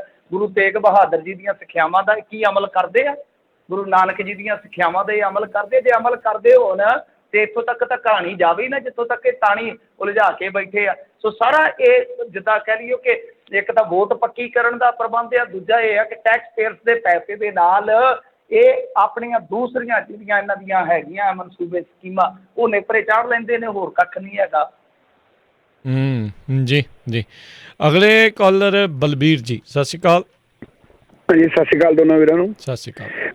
ਮੈਂ ਤਾਂ ਮਿੰਟੂ ਨੂੰ ਇਹ ਪੁੱਛਣਾ ਚਾਹੁੰਦਾ ਸੀਗਾ ਵੀ ਜਿਹੜੀਆਂ ਇਹ ਨਵੀਆਂ ਹੁਣ ਪਾਰਟੀਆਂ ਬਣਾ ਰਹੇ ਆ, ਜੇ ਉਹ ਕਰ ਰਹੇ ਆ, ਵੀ ਕੀ ਉਹਨਾਂ ਦੇ ਵਿੱਚ ਕੋਈ ਪੜ੍ਹਿਆ ਲਿਖਿਆ ਮੁੰਡਿਆਂ ਦਾ ਕੋਈ ਹੋਊਗਾ ਮਾਪਦੰਡ ਵੀ ਇੰਨੀ ਪੜ੍ਹਾਈ ਲਿਖਾਈ ਹੋਣੀ ਚਾਹੀਦੀ ਹੈ, ਜਾਂ ਜਿਵੇਂ ਕੋਈ ਵੀ ਕੱਲ੍ਹ ਨੂੰ ਅਸੀਂ ਕੀ ਕਰਾਂਗੇ, ਜਿਵੇਂ ਹੁਣ ਸੁਖਬੀਰ ਬਾਦਲ ਉਹਨੂੰ ਕਹੀ ਜਾਂਦਾ, ਉਹਨੂੰ ਕਹੀ ਜਾਂਦਾ, ਔਰ ਉੱਧਰੋਂ ਸਾਡੇ ਫਰੀਦਕੋਟ ਤੋਂ ਇੱਕ ਬਿਲਕੁਲ ਸਕੂਲ ਵੀ ਨਹੀਂ ਗਿਆ MP ਜਿਹੜਾ ਕਿ ਮੁਹੰਮਦ ਸਦੀਕ, ਜਿਹੜਾ ਹਰ ਥਾਂ ਜਾ ਕੇ ਸੁੱਤਾ ਰਹਿੰਦਾ, ਉਹ 1 1.5 ਲੱਖ ਰੁਪਈਏ ਦਾ ਉਹ ਕਲੰਕ ਲੱਗਾ। ਤੇ ਇਹ ਕੀ ਹੋਊਗਾ ਇਸ ਗਾਂ ਆਉਣ ਵਾਲੇ ਫਿਊਚਰ ਦਾ ਪੰਜਾਬ ਦਾ? ਧੰਨਵਾਦ। ਨਹੀਂ ਸਰ, ਮੈਂ ਤਾਂ ਮਾਫ ਕਰਨਾ, ਮੈਂ ਇਹਨਾਂ ਤੋਂ ਬਹੁਤ ਨਿਰਾਸ਼ ਹੋ ਚੁੱਕਾ। ਜਿਹੜੇ ਆ ਤੁਰੇ ਫਿਰਦੇ ਆ, ਇੱਧਰੋਂ ਨਿਕਲ ਕੇ ਉਧਰ ਪਾਰਟੀ 'ਚ ਚੱਲ ਗਏ, ਉੱਧਰੋਂ ਨਿਕਲ ਕੇ, ਇਹ ਸਾਰੇ ਦਾਅ ਲਾਉਣ ਵਾਲੇ ਆ। ਮੈਂ ਹਮੇਸ਼ਾ ਜਿਹੜੀ ਗੱਲ ਕਹੀ ਆ ਉਹ ਤਕਰੀਬਨ ਸਹੀ ਕਹੀ ਆ, ਔਰ ਸਹੀ ਹੋ ਜਾਂਦੀ ਹੈ ਸਾਬਤ ਹੋ। ਤਾਂ ਟਕਸਾਲੀਆਂ ਬਾਰੇ ਵੀ ਮੈਂ ਤੁਹਾਨੂੰ ਕਿਹਾ ਸੀ ਬਹੁਤਾ ਕਿ ਪੀੜਤ ਨੇ ਮਜੀਠੀਏ ਤੋਂ, ਮਾਝੇ ਵਾਲੇ, ਤੇ ਉਹਨਾਂ ਦੇ ਵਿੱਚੋਂ ਸੌਹਾਂ ਚੱਕ ਕੇ ਅੱਧੇ ਤਾਂ ਮੁੜ ਵੀ ਗਏ ਆ। ਅਬੋਲੀ ਹੋ ਰਹੀ ਆ, ਅਜਨਾਲਾ ਪਰਿਵਾਰ ਆ ਜਿਹੜਾ, ਉਹ ਤਾਂ ਚਲੇ ਗਿਆ ਅਕਾਲੀ ਦਲ 'ਚ ਵਾਪਸ। ਤਾਂ ਯਾਦ ਕਰੋ ਅਕਾਲ ਤਖ਼ਤ ਸਾਹਿਬ ਤੇ ਜਾ ਕੇ ਇਹਨਾਂ ਨੇ ਕੀ ਕਿਹਾ ਸੀਗਾ। ਸੋ ਇਹਨਾਂ ਦੀ ਕੀ ਤੁਸੀਂ ਸਿਧਾਂਤਕ ਪਹੁੰਚ ਸਮਝਦੇ ਹੋ? ਵਿਜ਼ਨ ਹੈ ਨਹੀਂ ਇਹਨਾਂ ਦੇ ਕੋਲ, ਜਿਹੜਾ ਤੁਸੀਂ ਇੱਕ ਨੁਕਤਾ ਚੱਕ ਰਹੇ ਹੋ ਨਾ, ਜੇ ਇਹ ਤੁਹਾਡੀ ਗੱਲ ਦਾ ਤੱਤ-ਸਾਰ ਕੱਢੀਏ ਕਿ ਕੋਈ ਵਿਜ਼ਨਰੀ ਬੰਦਾ ਜਿਹਦੇ ਕੋਲ ਵਿਜ਼ਨ ਹੋਵੇ, ਜਿਹਦੇ ਕੋਲ ਪਲੈਨਿੰਗ ਹੋਵੇ। ਸਾਡੇ ਕੋਲ ਐਸਾ ਨੇਤਾ ਹਾਲ ਦੀ ਘੜੀ ਨਹੀਂ ਹੈ। ਜੇ ਕੋਈ ਹੈ ਵੀ ਹੈ ਤਾਂ ਉਹਦੇ 'ਚ ਈਗੋ ਆ, ਉਹਦੇ 'ਚ ਹੰਕਾਰ ਇੰਨਾ ਆ, ਉਹਦੀਆਂ ਆਪਣੀਆਂ ਲਾਲਸਾਵਾਂ ਇੰਨੀਆਂ, ਉਹ ਨਹੀਂ ਕਿਸੇ ਦੇ ਨਾਲ ਰਲ ਕੇ ਚੱਲ ਸਕਦਾ। ਨਵਜੋਤ ਸਿੱਧੂ ਆ, ਸੁਖਪਾਲ ਖਹਿਰਾ ਹੈ, ਬਹੁਤ ਔਖਾ ਹੈ ਉਹਨਾਂ ਨੂੰ ਸੰਭਾਲਣਾ, ਬਹੁਤ ਔਖਾ ਹੈ। ਪ੍ਰਗਟ ਸਿੰਘ ਆ, ਬਹੁਤ ਔਖਾ ਸੰਭਾਲਣਾ ਉਹਨਾਂ ਨੂੰ। ਸੋ ਕਹਿਣ ਦਾ ਮਤਲਬ ਹੈ ਕਿ ਜ਼ਰੂਰੀ ਨਹੀਂ ਹੁੰਦਾ ਕਿ ਇੱਕ ਬੰਦੇ 'ਚ ਸਾਰੇ ਗੁਣ ਹੋਣ, ਪਰ ਇਹ ਆ ਕਿ ਕਈ ਵਾਰ ਇੱਕ ਗੁਣ ਦੇ ਨਾਲ ਹੀ ਬਹੁਤ ਸਾਰੇ ਔਗਣ ਬੰਦਾ ਲੁਕਾ ਲੈਂਦਾ ਹੈ। ਸੋ ਜਿਹੜੀ ਲੀਡਰਸ਼ਿਪ ਹੁੰਦੀ ਆ, ਲੀਡਰਸ਼ਿਪ ਜਿਹੜੀ ਆ ਉਹ ਨਿਪੁੰਨ ਹੋਣੀ ਚਾਹੀਦੀ ਆ ਹਰੇਕ ਪਾਸੇ। ਜਿਵੇਂ ਆਪਾਂ ਕਹਿੰਦੇ ਕਿ ਸਰਵ ਕਲਾ ਸੰਪੂਰਨ ਲੀਡਰਸ਼ਿਪ, ਕੇ ਹਰੇਕ 'ਚ ਔਗਣ ਤਾਂ ਹੁੰਦੇ ਆ, ਪਰ ਲੀਡਰਸ਼ਿਪ ਜਿਹੜੀ ਆ ਮਿਲ ਕੇ ਲੀਡਰਾਂ ਦੀ, ਉਹ ਸਰਵ ਗੁਣ ਸੰਪੂਰਨ ਹੋ ਜਾਵੇ, ਉਹ ਸਰਵ ਕਲਾ ਸੰਪੂਰਨ ਹੋ ਜਾਵੇ। ਸਾਨੂੰ ਇਹੋ ਜਿਹੀ ਲੀਡਰਸ਼ਿਪ ਹਾਲ ਦੀ ਘੜੀ ਨਜ਼ਰ ਨਹੀਂ ਆਉਂਦੀ। ਪੈਦਾ ਹੋ ਜਾਵੇ ਤਾਂ ਵੱਖਰੀ ਗੱਲ, ਔਰ ਪੈਦਾ ਕਰਨੀ ਪਊਗੀ ਜੇ ਬਚਨ ਆਤਾ, ਅਦਰਵਾਈਜ਼ ਇਹ ਲੈ ਜਾਣਗੇ ਲੱਕੋ, ਬਿਲਕੁਲ ਹੀ ਲੈ ਜਾਣਗੇ। ਜੀ ਜੀ ਜੀ। ਅਗਲੇ ਕਾਲਰ ਨੇ ਅਮਰੀਕ ਸਿੰਘ। ਹਾਂਜੀ ਸਤਿ ਸ਼੍ਰੀ ਅਕਾਲ ਜੀ ਦੋਨਾਂ ਭਰਾਵਾਂ ਨੂੰ। ਸਤਿ ਸ਼੍ਰੀ ਅਕਾਲ। ਸਤਿ ਸ਼੍ਰੀ ਅਕਾਲ ਜੀ। ਸਤਿ ਸ਼੍ਰੀ ਅਕਾਲ। ਹਾਂਜੀ ਮਿੱਟੂ ਜੀ, ਮੈਂ ਵੀ ਤੁਹਾਡੇ ਇਲਾਕੇ ਦਾ ਹੀ ਬੰਦਾ ਹਾਂ, ਅਤੇ ਤੁਹਾਡੀਆਂ ਵੈਸੇ ਜੇ ਜ਼ਰੂਰ ਖਬਰਾਂ ਸੁਣਨੀਆਂ ਪੈਂਦੀਆਂ, ਕਿਉਂਕਿ ਤੁਹਾਡੇ ਅੰਦਾਜ਼ੇ ਜਿਹੜੇ ਨੇ ਲਗਭਗ ਹੀ ਸਹੀ ਹੋ ਜਾਂਦੇ ਜੀ। ਹਾਂਜੀ ਸਵਾਲ ਔਰ ਹਾਂਜੀ। ਔਰ ਇੱਕ ਆਪਣੇ ਪਿੱਛੇ ਜੇ ਤੁਸੀਂ ਖਬਰ ਕਰੀ ਸੀ, ਨੋਟੀਫਿਕੇਸ਼ਨ ਜਿਹੜਾ ਇਹਨਾਂ ਨੇ ਕਰਿਆ ਜੀ OCI ਕਾਰਡਰ ਹੋਲਡਰਾਂ ਬਾਰੇ ਜੀ। ਹਾਂਜੀ। ਹਾਂ, ਉਹਦੇ ਬਾਰੇ ਕੀ ਹੈ ਕਿ ਵੀ ਕੋਈ ਉਹਦੇ 'ਚ ਕੋਈ ਐਗਰੀਕਲਚਰ ਪ੍ਰਾਪਰਟੀ ਬਾਰੇ ਜਾਂ ਕੋਈ ਜਿਹੜੀ ਸ਼ਹਿਰੀ ਪ੍ਰਾਪਰਟੀ ਬਾਰੇ? ਮੈਂ ਹਾਂਜੀ ਰਾਜਕਰਨਵੀਰ ਸਿੰਘ ਨੂੰ ਨਾ ਸਾਰਾ PDF ਭੇਜਿਆ ਹੋਇਆ, ਉਹ ਤੁਸੀਂ ਮੰਗਾ ਲਓ, ਕੱਲਾ ਬੰਦਾ ਹੀ ਮੰਗਾ ਲਓ। ਤੁਸੀਂ ਇੱਧਰ ਦੇ ਲਾਅਰ ਦੇ ਮੁਤਾਬਕ ਵੀ ਪੁੱਛ ਲਿਓ, ਜਾਂ ਕੋਈ ਇੱਧਰੋਂ ਤੁਹਾਡਾ ਲਾਇਰ ਹੋਇਆ ਤਾਂ ਉਹਦੇ 'ਚ ਮੈਂ ਜਿੰਨੀ ਕੋਈ ਚੀਜ਼ ਸਮਝੀ ਹੈ, ਕਿਉਂਕਿ ਇਹ ਜਿਹੜੀਆਂ ਭਾਸ਼ਾਵਾਂ ਹੁੰਦੀਆਂ ਬੜੀਆਂ ਗੁੰਝਲਦਾਰ ਹੁੰਦੀਆਂ, ਇਹਦੇ 'ਚ ਕੀ ਹੈ ਕਿ ਤੁਸੀਂ ਜਿਹੜੀ, ਕਿਉਂਕਿ ਬਾਕੀ ਲੋਕ ਤੇ ਤੁਹਾਡੇ ਕੰਮ ਦੇ ਨਹੀਂ ਹੈ, ਤੁਸੀਂ ਇੱਧਰ ਆ ਕੇ ਪੱਤਰਕਾਰਤਾ ਨਹੀਂ ਕਰਨੀ। ਇੱਧਰ ਹੁਣ ਤੁਸੀਂ ਹੈ ਨਾ, ਜ਼ਿਆਦਾਤਰ NRI ਜਿਹੜੇ ਪਹਾੜ ਵੇਖਣ ਚਲੇ ਜਾਂਦੇ, ਸ਼ਿਮਲੇ ਵਾਲੇ ਪਹਾੜ ਚੜ੍ਹਦਾ ਕੌਣ ਆ? ਕਿ ਕੋਈ ਪਰਬਤ ਰੋਹੀ ਨਹੀਂ ਹੈ, ਜਾਂ ਤੁਹਾਡੇ 'ਚ ਕੋਈ ਇੱਧਰ ਆ ਕੇ ਡੈਂਟਿਸਟ ਨਹੀਂ ਬਣਨਾ ਚਾਹੇਗਾ। ਇਹੋ ਜਿਹੀਆਂ ਚੀਜ਼ਾਂ ਵਾਸਤੇ ਤੁਹਾਨੂੰ ਪਰਮਿਸ਼ਨ ਲੈਣੀ ਪਏਗੀ। ਇੱਕ ਤਾਂ ਇਹ ਆ ਉਹਦੇ 'ਚ ਤੱਤ-ਸਾਰ ਜਿਹੜਾ ਕਹਾਣੀ ਦਾ। ਦੂਜੀ ਚੀਜ਼ ਜਿਹੜੀ ਆ ਕਿ ਕੁਝ ਚੀਜ਼ਾਂ ਤੁਹਾਨੂੰ NRI ਦੇ ਬਰੋਬਰ ਕਰ ਦਿੱਤੀਆਂ, ਮਤਲਬ ਕਿ ਜਿੱਦਾਂ JEE ਜਾਂ ਨੀਟ ਵਗੈਰਾ ਦੀਆਂ ਜਿਹੜੀਆਂ ਪ੍ਰੀਖਿਆਵਾਂ ਉਹਨਾਂ 'ਚ ਤੁਹਾਡੇ ਬੱਚੇ ਜਾਣੇ ਚਾਹੁਣ ਤਾਂ ਉਹ NRI ਦੇ ਬਰੋਬਰ ਕੋਟਾ ਹੈ ਜਿਹੜਾ ਉਹ ਤੁਹਾਨੂੰ ਮਿਲ ਜਾਏਗਾ। ਪਰੰਤੂ ਕਿਸੇ ਸੀਟ ਦੇ ਵਿੱਚ ਤੁਸੀਂ ਜਿਹੜਾ ਰਿਜ਼ਰਵ ਕੋਟਾ ਹੈ ਉਹਨੂੰ ਨਹੀਂ ਛੋਹ ਸਕਦੇ, ਜਿਹੜਾ ਇੰਡੀਅਨ ਨਾਗਰਿਕਾਂ ਲਈ ਰਿਜ਼ਰਵ ਹੈ। ਸੋ ਉੱਥੇ ਤੁਹਾਨੂੰ ਕੁਝ ਰਿਆਇਤ ਦੇ ਦਿੱਤੀ, ਪੁਰਾਣਾ ਐਕਸਪਾਇਰ ਪਾਸਪੋਰਟ ਤੁਹਾਨੂੰ ਨਾਲ ਕੈਰੀ ਕਰਨ ਦੀ ਜ਼ਰੂਰਤ ਨਹੀਂ ਹੈ, ਕੁਝ ਰਿਆਇਤਾਂ ਵੀ ਨੇ। ਪਰ ਜਿਹੜਾ ਉਹ ਲੈਂਡ ਵਾਲਾ ਮਸਲਾ ਹੈ ਉਹ ਕੁਝ ਇਸ ਤਰ੍ਹਾਂ ਹੈ, ਹਾਲਾਂਕਿ ਹੁਣ ਮੇਰੇ ਕੋਲ PDF ਨਹੀਂ ਹੈਗੀ, ਉਹ ਮੈਂ ਕੱਢ ਕੇ ਬਹੁਤ ਸਾਰੇ ਲੋਕਾਂ ਨੇ ਮੰਗੀ ਆ ਮੇਰੇ ਤੋਂ, ਕਿਉਂਕਿ ਅਸੀਂ 1-2 ਪ੍ਰੋਗਰਾਮ ਕੀਤੇ ਆ, ਪਰ ਕਿਉਂਕਿ ਮੈਨੂੰ ਅੰਗਰੇਜ਼ੀ ਨਹੀਂ ਆਉਂਦੀ ਇੰਨੀ ਜ਼ਿਆਦਾ, ਸੋ ਮੈਂ ਉਸ ਕਰਕੇ ਭੇਜ ਦਿੰਦਾ ਕਿ ਤੂੰ ਭਾਈ ਆਪਣੇ ਹਿਸਾਬ ਨਾਲ ਵਿਆਖਿਆ ਕਰਵਾ ਲਾ। ਪਰ ਮੈਂ ਜਿੰਨੀ ਕੁ ਉਸ ਚੀਜ਼ ਨੂੰ ਸਮਝਿਆ, ਦੇਖੋ ਉਹ ਇਹ ਆ ਕਿ ਜਿਹੜੀ ਤਾਂ ਤੁਹਾਡੀ ਵਿਰਾਸਤ ਹੈ, ਵਿਰਾਸਤੀ ਉਹ ਤਾਂ ਤੁਹਾਡੇ ਕੋਲ ਹੈ ਹੀ ਹੈ ਜੀ, ਮਤਲਬ ਕਿ ਜਿਹੜੀ ਤੁਹਾਡੀ ਲੈਂਡ ਹੈ ਉਹ ਤਾਂ ਬਰਕਰਾਰ ਹੈ, ਉਹ ਨਹੀਂ ਖੋਈ ਜਾਏਗੀ ਕਿਤੇ ਵੀ, ਉਹ ਲੈਂਡ ਤੁਹਾਡੀ ਬਰਕਰਾਰ ਹੈ, ਫਾਰਮ ਹਾਊਸ ਹੈ ਜਾਂ ਤੁਹਾਡੇ ਬਾਗ ਨੇ, ਉਹ ਸਾਰਾ ਕੁਝ ਹੈ। ਪਰ ਜੇ ਤੁਸੀਂ ਆ ਕੇ ਇੱਧਰ ਨਵੇਂ ਸਿਰੇ ਤੋਂ ਖਰੀਦਣਾ ਚਾਹੋ ਤਦ ਤੁਸੀਂ ਨਹੀਂ ਖਰੀਦ ਸਕੋਗੇ।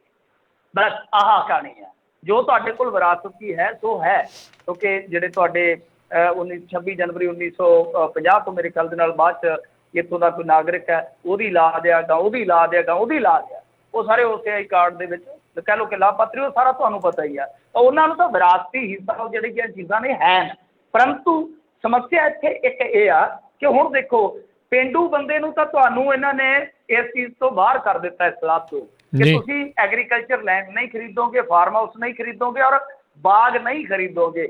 ਪਰੰਤੂ ਸ਼ਹਿਰੀ ਬੰਦੇ ਨੂੰ ਸ਼ਹਿਰੀ ਪ੍ਰਾਪਰਟੀ ਕਰਨ ਤੋਂ ਮੇਰੇ ਖਿਆਲ ਦੇ ਨਾਲ ਇਹ ਨੋਟੀਫਿਕੇਸ਼ਨ ਨਹੀਂ ਰੋਕਦਾ, ਇੱਥੇ ਆ ਕੇ ਕਿਤੇ ਨਾ ਕਿਤੇ ਵਿਤਕਰਾ ਪੈਦਾ ਹੁੰਦਾ। ਜੀ ਜੀ, ਆਉਣ ਵਾਲੇ ਦਿਨਾਂ ਦੇ ਵਿੱਚ ਅਸੀਂ ਜਿਹੜਾ ਅੱਜ ਹੀ ਇਸ ਨੂੰ ਫੇਸਬੁੱਕ ਦੇ ਉੱਤੇ ਵੀ ਜਿਹੜੇ PDF ਆ ਉਸ ਨੂੰ ਪਾ ਦੇਵਾਂਗੇ, ਇਸ ਦੀ ਤਸਵੀਰ ਜਿਹੜੀ ਉਹ ਬਣਾ ਕੇ ਤੁਸੀਂ ਉੱਥੋਂ ਪੜ੍ਹ ਵੀ ਸਕਦੇ ਹੋ। ਉਹਨਾਂ ਨੇ ਹਿੰਦੀ ਅਤੇ ਅੰਗਰੇਜ਼ੀ ਦੋਨਾਂ ਦੇ ਵਿੱਚ ਹੀ ਜਿਹੜੀ ਆ ਛਾਪੀ ਆ, ਜਿਹਨੂੰ ਜਿਹੜੀ ਭਾਸ਼ਾ ਦੇ ਵਿੱਚ ਸਰਲ ਲੱਗਦਾ ਆ ਉਸ ਦੇ ਵਿੱਚ ਪੜ੍ਹ ਕੇ ਉਸ ਨੂੰ ਜਿਹੜਾ ਉਹ ਸਮਝ ਸਕਦੇ ਆ। ਟਰਾਈ ਕਰਾਂਗੇ ਆਉਣ ਵਾਲੇ ਦਿਨਾਂ ਦੇ ਵਿੱਚ ਵੀ ਇਸ ਦੇ ਕਿਸੇ ਮਾਹਰ ਨੂੰ ਵੀ ਲੈ ਕੇ ਆਈਏ ਤਾਂ ਜੋ ਕਲੈਰਿਟੀ ਜਿਹੜੀ ਹੈ ਇਸ ਦੇ ਉੱਤੇ ਪੂਰੀ ਜਾਣਕਾਰੀ ਜਿਹੜੀ ਉਹ ਆ ਸਕੇ। ਅਤੇ ਧੰਨਵਾਦ ਜੀ ਕਾਲ ਦੇ ਲਈ। ਜੋਗਾ ਸਿੰਘ ਜੀ। ਹਾਂਜੀ ਮਿੰਟ ਸਾਹਿਬ ਜੀ, ਸਤਿ ਸ਼੍ਰੀ ਅਕਾਲ ਜੀ। ਸਤਿ ਸ਼੍ਰੀ ਅਕਾਲ ਸਰ। ਮੇਰਾ ਸਵਾਲ ਇਹ ਹੈ ਜੀ, ਕਹਿਣ ਦਾ ਮਤਲਬ ਹੈ ਦੇਖੋ ਜੇ ਸਾਲ ਇਲੈਕਸ਼ਨ ਦੇ ਵਿੱਚ ਪਿਆ, ਹੁਣ ਪੰਜਾਬ ਦੀਆਂ ਫੈਕਟਰੀ ਪੈਦੇ ਨੇ ਸਿੰਗੀ ਮਿੱਟੀ ਚੱਕਣੀ ਸ਼ੁਰੂ ਕਰਦੇ ਜੀ। ਸੁਖਬੀਰ ਬਾਦਲ ਕਹਿੰਦਾ ਮੈਂ ਆਹ ਬਣਾ ਦਊਂਗਾ, ਆਹ ਦੇ ਦਊਂਗਾ, ਲੇਕਿਨ ਪੰਜਾਬ ਦਾ ਜਿਹੜਾ ਕਰਜ਼ਾ ਹੈ ਉਹਦੇ ਬਾਰੇ ਕੋਈ ਬਾਤ ਕੱਢ ਮੈਂ ਕਿੱਦਾਂ ਮਾਫ਼ ਕਰੂੰਗਾ ਜੀ? ਕਿਸ ਕੁੰਡੀ 'ਚ ਮੈਂ ਇਹਨੂੰ ਕੱਢੂੰਗਾ? ਇੱਕ ਚੀਜ਼ ਦੂਜੀ ਚੀਜ਼ ਹੈ ਜੀ ਵੀ ਜਿਹੜੇ ਟਿਕਟ ਦੇ ਜਾਂਦੇ ਉਹ ਜਿਹੜੇ ਪੁਰਾਣੇ ਖੋਟੇ ਆ ਆਪਣੇ ਕਹਿਣ ਦਾ ਗੁਲਜ਼ਾਰੀ ਕੋ ਹੋਏ ਦੂਆ ਰਣੇ ਮੋਣੇ ਉਹਨਾਂ ਟਿਕਟ ਫੇਰ ਦੇ ਜਾਂਦੇ, ਕੋਈ ਨੰਬਰ ਲੈਣ ਕੋ ਬੰਦਾ ਕੋਈ ਹੈ ਨਹੀਂ ਜੀ ਕਿ ਫਿਰ ਇਸ ਤਰ੍ਹਾਂ ਕਿਆ ਹੈ ਲੋਕਾਂ ਦੇ ਸਾਹਮਣੇ ਨਵਾਂ ਪ੍ਰੋਬਲਮ ਦੇਊਗੇ ਜੀ। ਕਹਿਣ ਦਾ ਮਤਲਬ ਇਹਨਾਂ ਹੈਗਾ ਵੀ ਪੰਜਾਬ ਤਾਂ ਅੱਗੇ ਕਾਜੇ ਡੁੱਬਿਆ ਪਿਆ ਜੀ, ਬਿਜਲੀ ਮੈਂ ਅੱਧੀ ਕਰ ਦਊਂਗਾ, ਆਹ ਕਰ ਦਊਂਗਾ, ਤਾਂ ਕਿੱਥੋਂ ਕਰੂਗਾ ਜੀ? ਇਹ ਆਪਣਾ ਜਿਹੜਾ ਪਲਾਨ ਬਣਾਉਣਗੇ ਇੱਕ ਅਦਾਲਤ 'ਚ ਲਿਖ ਕੇ ਦੇਣਗੇ ਵੀ ਜੇ ਅਸੀਂ ਕਿ ਨਾ ਪੂਰੀਆਂ ਕਰ ਸਕੇ ਤਾਂ ਸਾਡੇ ਕੇਸ ਹੋ ਜਾ, ਕੇਸ ਕੀ ਕਰ ਸਕਦੇ ਤੁਸੀਂ? ਆਹ ਇਸ ਵਾਲੇ ਵਾਸਤੇ ਮਿਹਰਬਾਨੀ ਜੀ। ਜੀ ਹਾਂਜੀ, ਨਹੀਂ ਇਹਨਾਂ ਤੋਂ ਵੈਸੇ ਜੇ ਲਾਰੇ ਲਾਉਣ ਤੇ ਇਹਨਾਂ ਤੋਂ ਲਿਖਾ ਲੈਣ ਕਿ ਜਿੰਨੀ ਤੁਹਾਡੀ ਪ੍ਰਾਪਰਟੀ ਆ ਇੱਥੇ ਲਿਖ ਕੇ ਦੇ ਜਾਓ ਤਹਿਸੀਲ ਦੇ ਵਿੱਚ, ਜੇ ਪੂਰਾ ਨਹੀਂ ਕਰੋਗੇ ਤਾਂ ਉਹ ਪ੍ਰਾਪਰਟੀ ਜਿਹੜੀ ਜਨਤਾ ਦੀ ਹੋ ਜੂਗੀ। ਦੇਖੋ ਭੱਜਦੇ ਕਿੱਦਾਂ, ਲੋੜ ਹੀ ਨਹੀਂ। ਇਹ ਤਾਂ ਦੇਖੋ ਨਾ 9 ਮਣ ਤੇਲ ਹੋਵੇ ਤੇ ਨਾ ਰਾਧਾ ਨੱਚੇ, ਨਾ ਇਹ ਲੀਗਲ ਦਸਤਾਵੇਜ਼ ਬਣਾਉਣਗੇ ਤੇ ਨਾ ਹੀ ਇਹ ਸਭ ਕੁਝ ਹੋਣਾ ਵਾ। ਪਰ ਜੇ ਲੋਕ ਕਹਿਣਗੇ ਹਾਂ ਲਿਖੋ, ਜੇ ਇਹ ਕਹਿੰਦੇ ਆ ਕਿ ਅਸੀਂ MSP ਦਵਾਵਾਂਗੇ, ਇਹਨਾਂ ਨੂੰ ਕਹੋ ਹਾਂ ਬਈ ਠੀਕ ਹੈ ਲਿਖ ਕੇ ਦੇ ਦਿਓ ਕਿ ਸਾਰਾ ਜਿਹੜਾ ਪੰਜਾਬ ਹੈ ਉਹ ਫਸਲ ਇੱਥੇ ਬਾਦਲ ਪਿੰਡ ਲੈ ਕੇ ਆਊ, ਫਿਰ ਤੁਸੀਂ ਨਹੀਂ ਤਾਂ ਤੁਹਾਡੇ ਮਕਾਨ ਸ਼ਕਾਨ ਜੋ ਵੀ ਆ ਦੁਕਾਨ ਜੋ ਵੀ ਬੱਸਾਂ ਬੁੱਸਾਂ ਸਾਰੀਆਂ ਵੇਚ ਕੇ ਭਰਪਾਈ ਕਰਾਂਗੇ। ਦੇਖੋ ਫਿਰ ਭਲਾ ਵਾਅਦੇ ਕਰਦੇ ਆ ਕਿ ਨਹੀਂ ਕਰਦੇ। ਪਰ ਵਾਅਦਿਆਂ 'ਚ ਲੋਕ ਆ ਜਾਂਦੇ ਨੇ, ਬਹੁਤ ਜਲਦੀ ਆ ਜਾਂਦੇ ਆ। ਲੋਕਾਂ ਨੂੰ ਕਹਿ ਲਓ ਕਿ ਤੁਲਨਾਤਮਕ ਇਹ ਦਿਸਣ ਲੱਗ ਪੈਂਦਾ ਯਾਰ ਕੈਪਟਨ ਅਮਰਿੰਦਰ ਦੇ ਤਾਂ ਰਾਜ ਦੇ ਵਿੱਚ ਬਿਜਲੀ ਦਾ ਬਿੱਲ ਭਰਨਾ ਬੜਾ ਔਖਾ ਹੋ ਗਿਆ, ਚਲ ਬਾਦਲ ਸਾਹਿਬ ਦੇ ਵਿੱਚ ਇੰਨਾ ਸੁੱਖ ਕੁੰਡੀ ਲਾ ਲੈਂਦੇ ਸੀ। ਅਸੀਂ ਇਸ ਸੋਚ ਤੋਂ ਜਦ ਉੱਤੇ ਉੱਠਾਂਗੇ ਨਾ ਫਿਰ ਇਹ ਚੀਜ਼ਾਂ ਹੋਣਗੀਆਂ, ਫਿਰ ਇਹ ਐਨ ਟਿਕਾਣੇ ਤੇ ਆ ਜਾਣਗੇ। ਬਿਲਕੁਲ ਭਮੀਰੀ ਵਾਂਗੂ, ਜਿਵੇਂ ਭਮੀਰੀ ਘੁੰਮਦੀ ਐ ਟਿਕਾਣੇ ਤੇ ਆ ਜਾਂਦੀ ਆ, ਫਿਰ ਐ ਡਿੱਗ ਪੈਂਦੀ ਇੱਕ ਸਾਈਡ ਨੂੰ, ਉੱਦਾਂ ਹੀ ਇਹ ਵੀ ਟਿਕਾਣੇ ਤੇ ਆ ਜਾਣਗੇ ਜੇ ਲੋਕ ਸਾਡੇ ਜਿਹੜੇ ਆ ਜਾਗਰੂਕ ਹੋ ਜਾਣਗੇ, ਚੇਤਨ ਹੋ ਜਾਣਗੇ। ਔਰ ਦੇਖੋ ਬਿਲਕੁਲ ਤੁਹਾਡੀ ਗੱਲ ਸਹੀ ਆ ਕਿ ਤੁਹਾਨੂੰ ਇੱਕ ਐਸਾ ਚੀਫ ਮਿਨਿਸਟਰ ਚਾਹੀਦਾ ਜਿਹੜਾ ਇੱਕ ਵਾਰੀ ਬਣੇ ਤੇ ਮੁੜ ਕੇ ਬਣਨ ਦੀ ਉਮੀਦ ਨਾ ਰੱਖੇ ਜੇ ਸੁਧਾਰ ਕਰਨਾ ਹੈ। ਕਿਉਂਕਿ ਇਹ ਸਦੀਆਂ ਤੋਂ ਗੁਲਾਮ ਲੋਕ ਜਿਹੜੇ ਤੁਰੇ ਆਏ ਆ ਇਹਨਾਂ ਦੇ ਵਿੱਚ ਜੇ ਰਿਫੋਰਮਸ ਲਿਆਉਣੇ ਆ, ਜਾਗਰਤੀ ਲਿਆਉਣੀ ਆ, ਤਾਂ ਕੁਝ ਸਖਤਾਈ, ਕੁਝ ਕਰੜਾਈ, ਕੁਝ ਕੜੈਣ ਤੁਹਾਨੂੰ ਦੇਣੀ ਪੈਣੀ ਆ। ਕੁਝ ਕੜੈਣ ਤੁਹਾਨੂੰ ਗੁੜ 'ਚ ਪਾ ਕੇ ਦੇਣੀ ਪੈਣੀ ਆ, ਕੁਝ ਲਾਭ ਦੇਣੇ ਪੈਣੇ ਆ, ਕੁਝ ਜਾਗਰਤੀ ਦੇਣੀ ਪੈਣੀ ਆ, ਕੁਝ ਉਹਨਾਂ ਤੋਂ ਚੀਜ਼ਾਂ ਵਾਪਸ ਲੈਣੀਆਂ ਪੈਣਗੀਆਂ। ਸੋ ਜਿਹੜਾ ਇਹ ਕਰੇਗਾ ਉਹ ਦੁਬਾਰਾ ਨਹੀਂ ਬਣੇਗਾ, ਦੁਬਾਰਾ ਤਾਂ ਚੰਗਾ ਸਰਪੰਚ ਨਹੀਂ ਬਣਾਉਂਦਾ ਪਿੰਡ। ਇੱਕ ਵਾਰੀ ਉਹ ਕੰਮ ਕਰ ਦਿੰਦਾ, ਠੋਕ ਕੇ ਕਹਿੰਦਾ ਕਿ ਨਹੀਂ ਮੈਂ ਨੱਪਣ ਦੇਣੀ ਪੰਚਾਇਤ ਦੀ ਪੈਲੀ, ਨਹੀਂ ਮੈਂ ਗਲੀਆਂ ਦੀ ਥਾਂ ਰੋਕਣ ਦੇਣੀ, ਨਹੀਂ ਮੈਂ ਸਿਵਿਆਂ 'ਚ ਕਬਜ਼ਾ ਕਰਨ ਦੇਣਾ, ਬਸ ਅਗਲਾ ਕਹਿੰਦਾ ਚੰਗਾ ਬਣਾਉਣੇ ਆ ਤੈਨੂੰ ਕੁਛ ਬੰਦਾ, ਅਗਲੀ ਵਾਰ ਆਈ। ਸੋ ਉਹਦੀ ਬੇੜੀ ਧੋ ਦਿੰਦੇ ਨੇ। ਇਹੀ ਚੀਜ਼ ਆ ਕਿ ਇੱਕ ਮੁੱਖ ਮੰਤਰੀ ਸਾਨੂੰ ਇੱਦਾਂ ਦਾ ਚਾਹੀਦਾ ਜਿਹੜਾ ਫਿਰ ਕਵੇ ਕਿ ਦੂਜੀ ਵਾਰ ਨਹੀਂ ਬਣਨਾ, ਪਰ ਇੱਕ ਵਾਰੀ ਪੰਜਾਬ ਨੂੰ ਬਣਾ ਦੂੰਗਾ। ਜੀ ਜੀ, ਉਸ ਮਨਸ਼ਾ ਦੇ ਨਾਲ ਕੋਈ ਆਵੇ। ਅਗਲੇ ਕਾਲਰ ਨੇ ਆਪਣੇ ਨਾਲ ਜਸਬੀਰ ਜੀ। ਭਾਈ ਸਤਿ ਸ਼੍ਰੀ ਅਕਾਲ। ਸਤਿ ਸ਼੍ਰੀ ਅਕਾਲ ਜੀ। ਮੈਂ ਜੀ ਤੁਹਾਨੂੰ ਪੁੱਛਣਾ ਸੀ ਜਿਹੜੀ ਹਾਈ ਕੋਰਟ ਨੇ ਕਹਿੰਦੇ ਤਫਤੀਸ਼ ਕਾਰਜ ਕਰ ਦਿੱਤੀ ਆ ਕੁੰਵਰ ਵਿਜੇ ਪ੍ਰਤਾਪ ਸਿੰਘ ਦੀ, ਇਹ ਤੇ ਭਾਜਪਾ ਕੰਮ ਕਰ ਰਹੀ ਇਹਦੇ ਵਿੱਚ ਹੀ। ਹਾਂਜੀ ਨਹੀਂ ਦੇਖੋ, ਹਾਂਜੀ ਨਹੀਂ ਦੇਖੋ, ਹਾਈ ਕੋਰਟ ਨੇ ਹੁਣੇ ਇਹ ਫੈਸਲਾ ਕੀਤਾ, ਇਹਨੂੰ ਸਟੱਡੀ ਕਰਾਂਗੇ ਤਾਂ ਫਿਰ ਪਤਾ ਲੱਗੇਗਾ। ਦੇਰ ਸ਼ਾਮ 6:30 ਵਜੇ ਤੱਕ ਤਾਂ ਸੁਣਵਾਈ ਹੋਈ ਹੈ ਸਰ। ਉਤਲੀਆਂ ਖਬਰਾਂ ਨੇ ਕਿ ਕੋਟਕਪੂਰਾ ਗੋਲੀकांड ਦਾ ਜਿਹੜਾ ਮਾਮਲਾ ਹੈ ਜਾਂ ਬਹਿਬਲ ਦਾ ਮਾਮਲਾ, ਉਹਦੀ ਸਾਰੀ ਇਨਵੈਸਟੀਗੇਸ਼ਨ ਜਿਹੜੀ ਹੈ ਉਹ ਰੱਦ ਕਰ ਦਿੱਤੀ ਗਈ ਹੈ। ਮਤਲਬ ਕਿ ਹਾਈ ਕੋਰਟ ਨੇ ਕਿਹਾ ਕਿ ਜਾਂ ਤਾਂ ਤੁਸੀਂ CBI ਤੋਂ ਜਾਂਚ ਕਰਵਾ ਲਓ ਜਾਂ ਹਰਿਆਣਾ ਪੁਲਿਸ ਤੋਂ ਕਰਵਾ ਲਓ ਜਾਂ ਕੋਈ ਤੀਸਰਾ ਆਪਸ਼ਨ ਹੋਰ ਦੱਸੋ। ਤੇ ਇਸ SIT ਦੀ ਜਿਹੜੀ ਦੁਬਾਰਾ ਤੁਸੀਂ ਜੇ ਬਣਾਓਗੇ ਤਾਂ ਉਹਦੇ 'ਚ ਕੁੰਵਰ ਵਿਜੇ ਪ੍ਰਤਾਪ ਨਹੀਂ ਹੋਏਗਾ। ਤਾਂ ਕੁੰਵਰ ਵਿਜੇ ਪ੍ਰਤਾਪ ਤੇ ਪਹਿਲਾਂ ਹੀ ਦੋਸ਼ ਲੱਗਦਾ ਸੀਗਾ, ਪਹਿਲਾਂ ਹੀ ਕੁਝ ਇਸ ਤਰ੍ਹਾਂ ਦੇ ਇਮਕਾਨ ਸੀਗੇ ਸਰ। ਸਾਨੂੰ ਹਮੇਸ਼ਾ ਇਹ ਚੀਜ਼ਾਂ ਠੀਕ ਲੱਗਦੀਆਂ ਜੋ ਸਾਡੀ ਧਾਰਨਾ ਹੁੰਦੀ ਹੈ, ਜੋ ਉਹਦੇ ਮੁਤਾਬਕ ਚੱਲਦੇ ਆ। ਪਰ ਜੇ ਤੁਸੀਂ ਕਹਿ ਲਓ ਕਿ ਨਿਰਪੱਖ ਹੋ ਕੇ ਨਿਰਪੱਖ ਮੋੜ ਤੇ ਖੜ ਕੇ ਦੇਖੋਗੇ ਤੇ ਇਹ ਚੀਜ਼ਾਂ ਜਿਹੜੀਆਂ ਨੇ ਨਾ ਉਹ ਕਿਤੇ ਨਾ ਕਿਤੇ ਕਹਿ ਲਓ ਕਿ ਝੁਕੀਆਂ ਨਜ਼ਰ ਆਉਂਦੀਆਂ ਸੀਗੀਆਂ। ਤਾਂ ਕੋਰਟ ਨੇ ਅੱਜ 5-6 ਘੰਟੇ ਲਗਾਤਾਰ ਸੁਣਵਾਈ ਕੀਤੀ। ਉਸ ਤੋਂ ਬਾਅਦ ਇਸ ਇਨਵੈਸਟੀਗੇਸ਼ਨ ਨੂੰ ਟੋਟਲੀ, ਜਿਹਦੇ ਵਿੱਚੋਂ SIT 'ਚੋਂ ਬਹੁਤ ਸਾਰੇ ਅਫਸਰ ਜਿਹੜੇ ਲਾਂਭੇ ਹੋ ਗਏ ਸੀਗੇ, ਉਸ ਇਨਵੈਸਟੀਗੇਸ਼ਨ ਤੇ ਲੀਕ ਫਿਰ ਦਿੱਤੀ। ਉਹਦੇ ਕਾਰਨ ਹੋਣਗੇ, ਉਹ ਸਾਰਾ ਕੁਝ ਫੈਸਲੇ 'ਚ ਲਿਖਿਆ ਹੋਊਗਾ। ਸੋ ਆਪਾਂ ਇੰਤਜ਼ਾਰ ਕਰਦੇ ਹਾਂ ਕੀ ਫੈਸਲਾ ਆਇਆ, ਕੀ ਫੈਸਲੇ ਦੇ ਵਿੱਚ ਚੀਜ਼ਾਂ ਜਿਹੜੀਆਂ ਨੇ ਲਿਖੀਆਂ ਗਈਆਂ। ਪਰ ਕੋਰਟ ਕਾਫੀ ਸਖਤ ਨਜ਼ਰ ਆਇਆ। ਇਹਨਾਂ ਨੇ ਕਿਹਾ ਸੀਗਾ ਕਿ ਸਾਨੂੰ ਟਾਈਮ ਦੇ ਦਿਓ, ਉਹਨਾਂ ਕਿਹਾ ਨਾ ਅੱਜ ਹੀ ਸੁਣਵਾਈ ਕਰਾਂਗੇ, ਸਾਰੀਆਂ ਚੀਜ਼ਾਂ ਅੱਜ ਹੀ ਤੁਸੀਂ ਜਵਾਬ ਦੇ ਰੂਪ 'ਚ ਦਾਖਲ ਕਰੋ। ਬਹੁਤ ਲੰਮਾ ਮਾਮਲਾ ਖਿੱਚਿਆ ਗਿਆ, ਪਰ ਮੇਰੇ ਖਿਆਲ ਦੇ ਨਾਲ ਕਹਿ ਸਕਦੇ ਹਾਂ ਕਿ ਇਹ ਚੀਜ਼ ਜਿਹੜੀ ਆ ਕਾਂਗਰਸ ਸਰਕਾਰ ਵਾਸਤੇ ਕਾਫੀ ਜ਼ਿਆਦਾ ਕਹਿ ਲਓ ਕਿ ਘਾਟੇਬੰਦੀ ਸਾਬਤ ਹੋ ਸਕਦੀ ਹੈ ਆਉਣ ਵਾਲੇ ਸਮੇਂ। ਜੀ ਜੀ, ਅਗਲੇ ਕਾਲਰ ਨੇ ਅਵਤਾਰ ਜੀ। ਹਾਂਜੀ ਸਤਿ ਸ੍ਰੀ ਅਕਾਲ ਜੀ। ਸਤਿ ਸ਼੍ਰੀ ਅਕਾਲ ਜੀ। ਹਾਂਜੀ ਬਹੁਤ ਵਧੀਆ ਖਬਰਾਂ, ਇਹਨਾਂ ਦੀਆਂ ਆਵਾਜ਼ ਵੀ ਬਹੁਤ ਵਧੀਆ, ਖਬਰਾਂ ਵੀ ਬਹੁਤ ਸੋਹਣੀਆਂ ਖਬਰਾਂ ਸੁਣਦੇ ਹਾਂ ਅਸੀਂ। ਤੇ ਮੈਂ ਗੱਲ ਕਰਨੀ ਸੀਗੀ ਇਹੋ, ਜਿੱਦਾਂ ਹੁਣ ਕਿਸੇ ਨੂੰ ਵੀ ਉਹਨੂੰ ਵੀ ਮਾੜਾ ਕਹੀ ਜਾਓ, ਅਕਾਲੀਆਂ ਨੂੰ ਕਹੀ ਜਾਓ, ਦੂਸਰਿਆਂ ਨੂੰ ਕਾਂਗਰਸ ਨੂੰ ਕਹੀ ਜਾਓ, ਹੋਰ ਕਿਸੇ ਨੂੰ ਕਹੀ ਜਾਓ, ਇਹਨਾਂ ਗੱਲਾਂ ਨਾਲ ਗੱਲ ਨਹੀਂ ਬਣਨੀ। ਇਹ ਤਾਂ ਜਿਹੜੇ ਮਤਲਬ ਜਦੋਂ ਕੋਈ ਸਰਬਸੰਮਤੀ ਦੇ ਨਾਲ ਉੱਥੇ ਬਣਾਉਣ ਲੱਗ ਪੈਣ ਤੇ 10 ਪਿੰਡਾਂ ਦਾ ਇੱਕ ਵਿਧਾਇਕ ਬਣ ਜਾਏ, MP ਬਣ ਜਾਏ, ਤੇ ਇੱਦਾਂ ਹੀ ਉਹ 10 ਸਰਪੰਚਾਂ ਕੋਲੋਂ ਲਿਖਵਾ ਕੇ ਤਾਂ ਜੇ ਇੱਦਾਂ ਸਾਰੇ ਹੀ ਪੰਚਾਇਤ ਦੇ ਸਰਪੰਚਾਂ ਤੋਂ ਪੰਜਾਬ ਦੇ ਸਰਪੰਚਾਂ ਤੋਂ ਲਿਖਾਵੇ, ਇੱਦਾਂ ਹੀ ਸਾਰੇ ਜੀ ਗੱਲ ਕਾਹਦੀ ਭਾਰਤ ਦੇ ਹੀ ਇੱਦਾਂ ਤੁਰ ਪੈਣ ਕਿਸਾਨ, ਇਹ ਲਿਖਾ ਲੈਣ ਤਾਂ ਉੱਥੇ ਕੋਈ ਵਧੂਗਾ ਹੀ ਨਹੀਂ ਵੋਟਾਂ ਵਾਲਾ। ਕਿਉਂ? ਉਹ ਪਹਿਲਾਂ ਹੀ ਫੈਸਲਾ ਹੋ ਜਾਊਗਾ ਕਿ ਤੁਸੀਂ ਜਿਹੜਾ ਮਰਜ਼ੀ 10 ਪਿੰਡ ਜਿਹੜੇ ਮਰਜ਼ੀ ਨੂੰ ਚੁਣ ਲਓ ਤੁਸੀਂ। ਇੱਦਾਂ ਹੀ ਸਾਰੇ ਇੱਦਾਂ ਜਿੰਨਾ ਵੀ ਪੰਜਾਬ ਆ ਸਾਰੇ ਪੰਜਾਬ ਦੇ ਵਿੱਚ ਚੁਣ ਲੈਣ, ਇੱਦਾਂ ਹੀ ਜਿੱਥੇ ਵੀ ਹਰਿਆਣੇ ਵਿੱਚ ਚੁਣ ਲੈਣ, UP ਚੁਣ। ਜੀ ਤੁਹਾਨੂੰ ਮੈਂ ਇੱਥੇ ਹੀ ਰੋਕਦਾ ਹਾਂ। ਇੱਥੇ ਤਾਂ ਮੈਨੂੰ ਲੱਗਦਾ ਮਿੰਟੂ ਜੀ ਅੱਜ ਕੱਲ੍ਹ ਤਾਂ ਘਰ ਦਾ ਕੌਣ ਮੇਨ ਬੰਦਾ ਹੋਊਗਾ ਉਹ ਨਹੀਂ ਚੁਣਿਆ ਜਾਂਦਾ ਸਰਬਸੰਮਤੀ ਨਾਲ, ਤੇ ਇੱਥੇ ਪੰਚ ਤੋਂ ਲੈ ਕੇ ਵਿਧਾਇਕ ਤੱਕ ਕਿੱਥੇ ਜਾਣਾ। ਸਾਡੇ ਪਿੰਡ 3 ਘਰ ਸੀਗੇ। ਵੈਸੇ ਸਾਡੇ ਜ਼ਿਆਦਾਤਰ ਨਾ ਪਰਿਵਾਰ ਢਾਣੀਆਂ 'ਚ ਰਹਿੰਦੇ ਨੇ, ਤੇ ਢਾਣੀਆਂ ਮਤਲਬ ਬੈਕਾ। ਸਾਡੇ ਇੱਧਰ ਖੁੱਲੀਆਂ ਜ਼ਮੀਨਾਂ ਥੋੜ੍ਹੀਆਂ ਖੁੱਲੀਆਂ ਨੇ, ਵਸੋਂ ਜਿਹੜੀ ਆ ਉਹ ਇੰਨੀ ਸੰਘਣੀ ਨਹੀਂ ਹੈਗੀ। ਜ਼ਿਆਦਾਤਰ ਲੋਕ ਖੇਤਾਂ 'ਚ ਰਹਿਣਾ ਪਸੰਦ ਕਰਦੇ ਆ। ਤੇ ਉਸ ਢਾਣੀਆਂ ਦੇ ਵਿੱਚ ਸੀ ਘਰ, ਤੇ ਮੈਂ ਇੱਕ ਦਿਨ ਲੰਘਿਆ ਤੇ ਸੱਚ ਜਾਣੋ 3 ਭਰਾ, 3 ਘਰ, ਮਕਾਨ, ਕੋਠੀਆਂ, ਤੇ ਤਿੰਨਾਂ ਦੇ ਉੱਤੇ ਝੰਡਾ, ਉਦੋਂ 2017 ਵਾਲਾ ਇਲੈਕਸ਼ਨ ਸੀਗਾ, ਤੇ ਤਿੰਨਾਂ ਤੇ ਵੱਖੋ ਵੱਖਰਾ ਝੰਡਾ ਸੀ, ਕਾਂਗਰਸ ਦਾ, ਅਕਾਲੀ ਦਲ ਬਾਦਲ ਦਾ ਔਰ ਆਮ ਆਦਮੀ ਪਾਰਟੀ ਦਾ। ਤੇ ਹੁਣ ਕਿਉਂਕਿ ਆਪਾਂ ਜਾਣਦੇ ਹੁੰਦੇ ਹਾਂ ਸ਼ਰੀਕੇ ਕਬੀਲੇ ਚੋਂ ਕਿਆ ਭਰਾ ਨੇ। ਸੋ ਤੁਸੀਂ ਆਪ ਹੀ ਅੰਦਾਜ਼ਾ ਲਾ ਲਓ ਕਿ ਅਸੀਂ ਕਿਸ ਤਰ੍ਹਾਂ ਇੱਕ ਵੰਡ ਦਾ ਸ਼ਿਕਾਰ ਆ ਰਾਜਨੀਤਿਕ ਮੁੱਦਿਆਂ ਤੇ। ਸਾਨੂੰ ਧਿਰਾਂ ਬਹੁਤ ਪਿਆਰੀਆਂ ਨੇ, ਸਾਨੂੰ ਧੜੇਬੰਦੀ ਬਹੁਤ ਪਿਆਰੀ ਆ।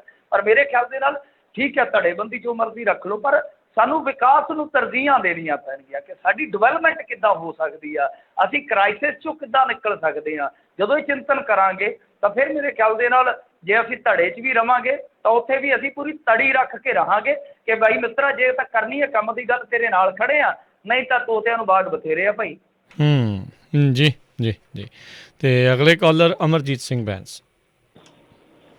ਸਤਿ ਸ਼੍ਰੀ ਅਕਾਲ ਰਾਜ ਭਾਜੀ। ਸਤਿ ਸ਼੍ਰੀ ਅਕਾਲ ਮਿੰਟੂ ਭਾਈ ਜੀ।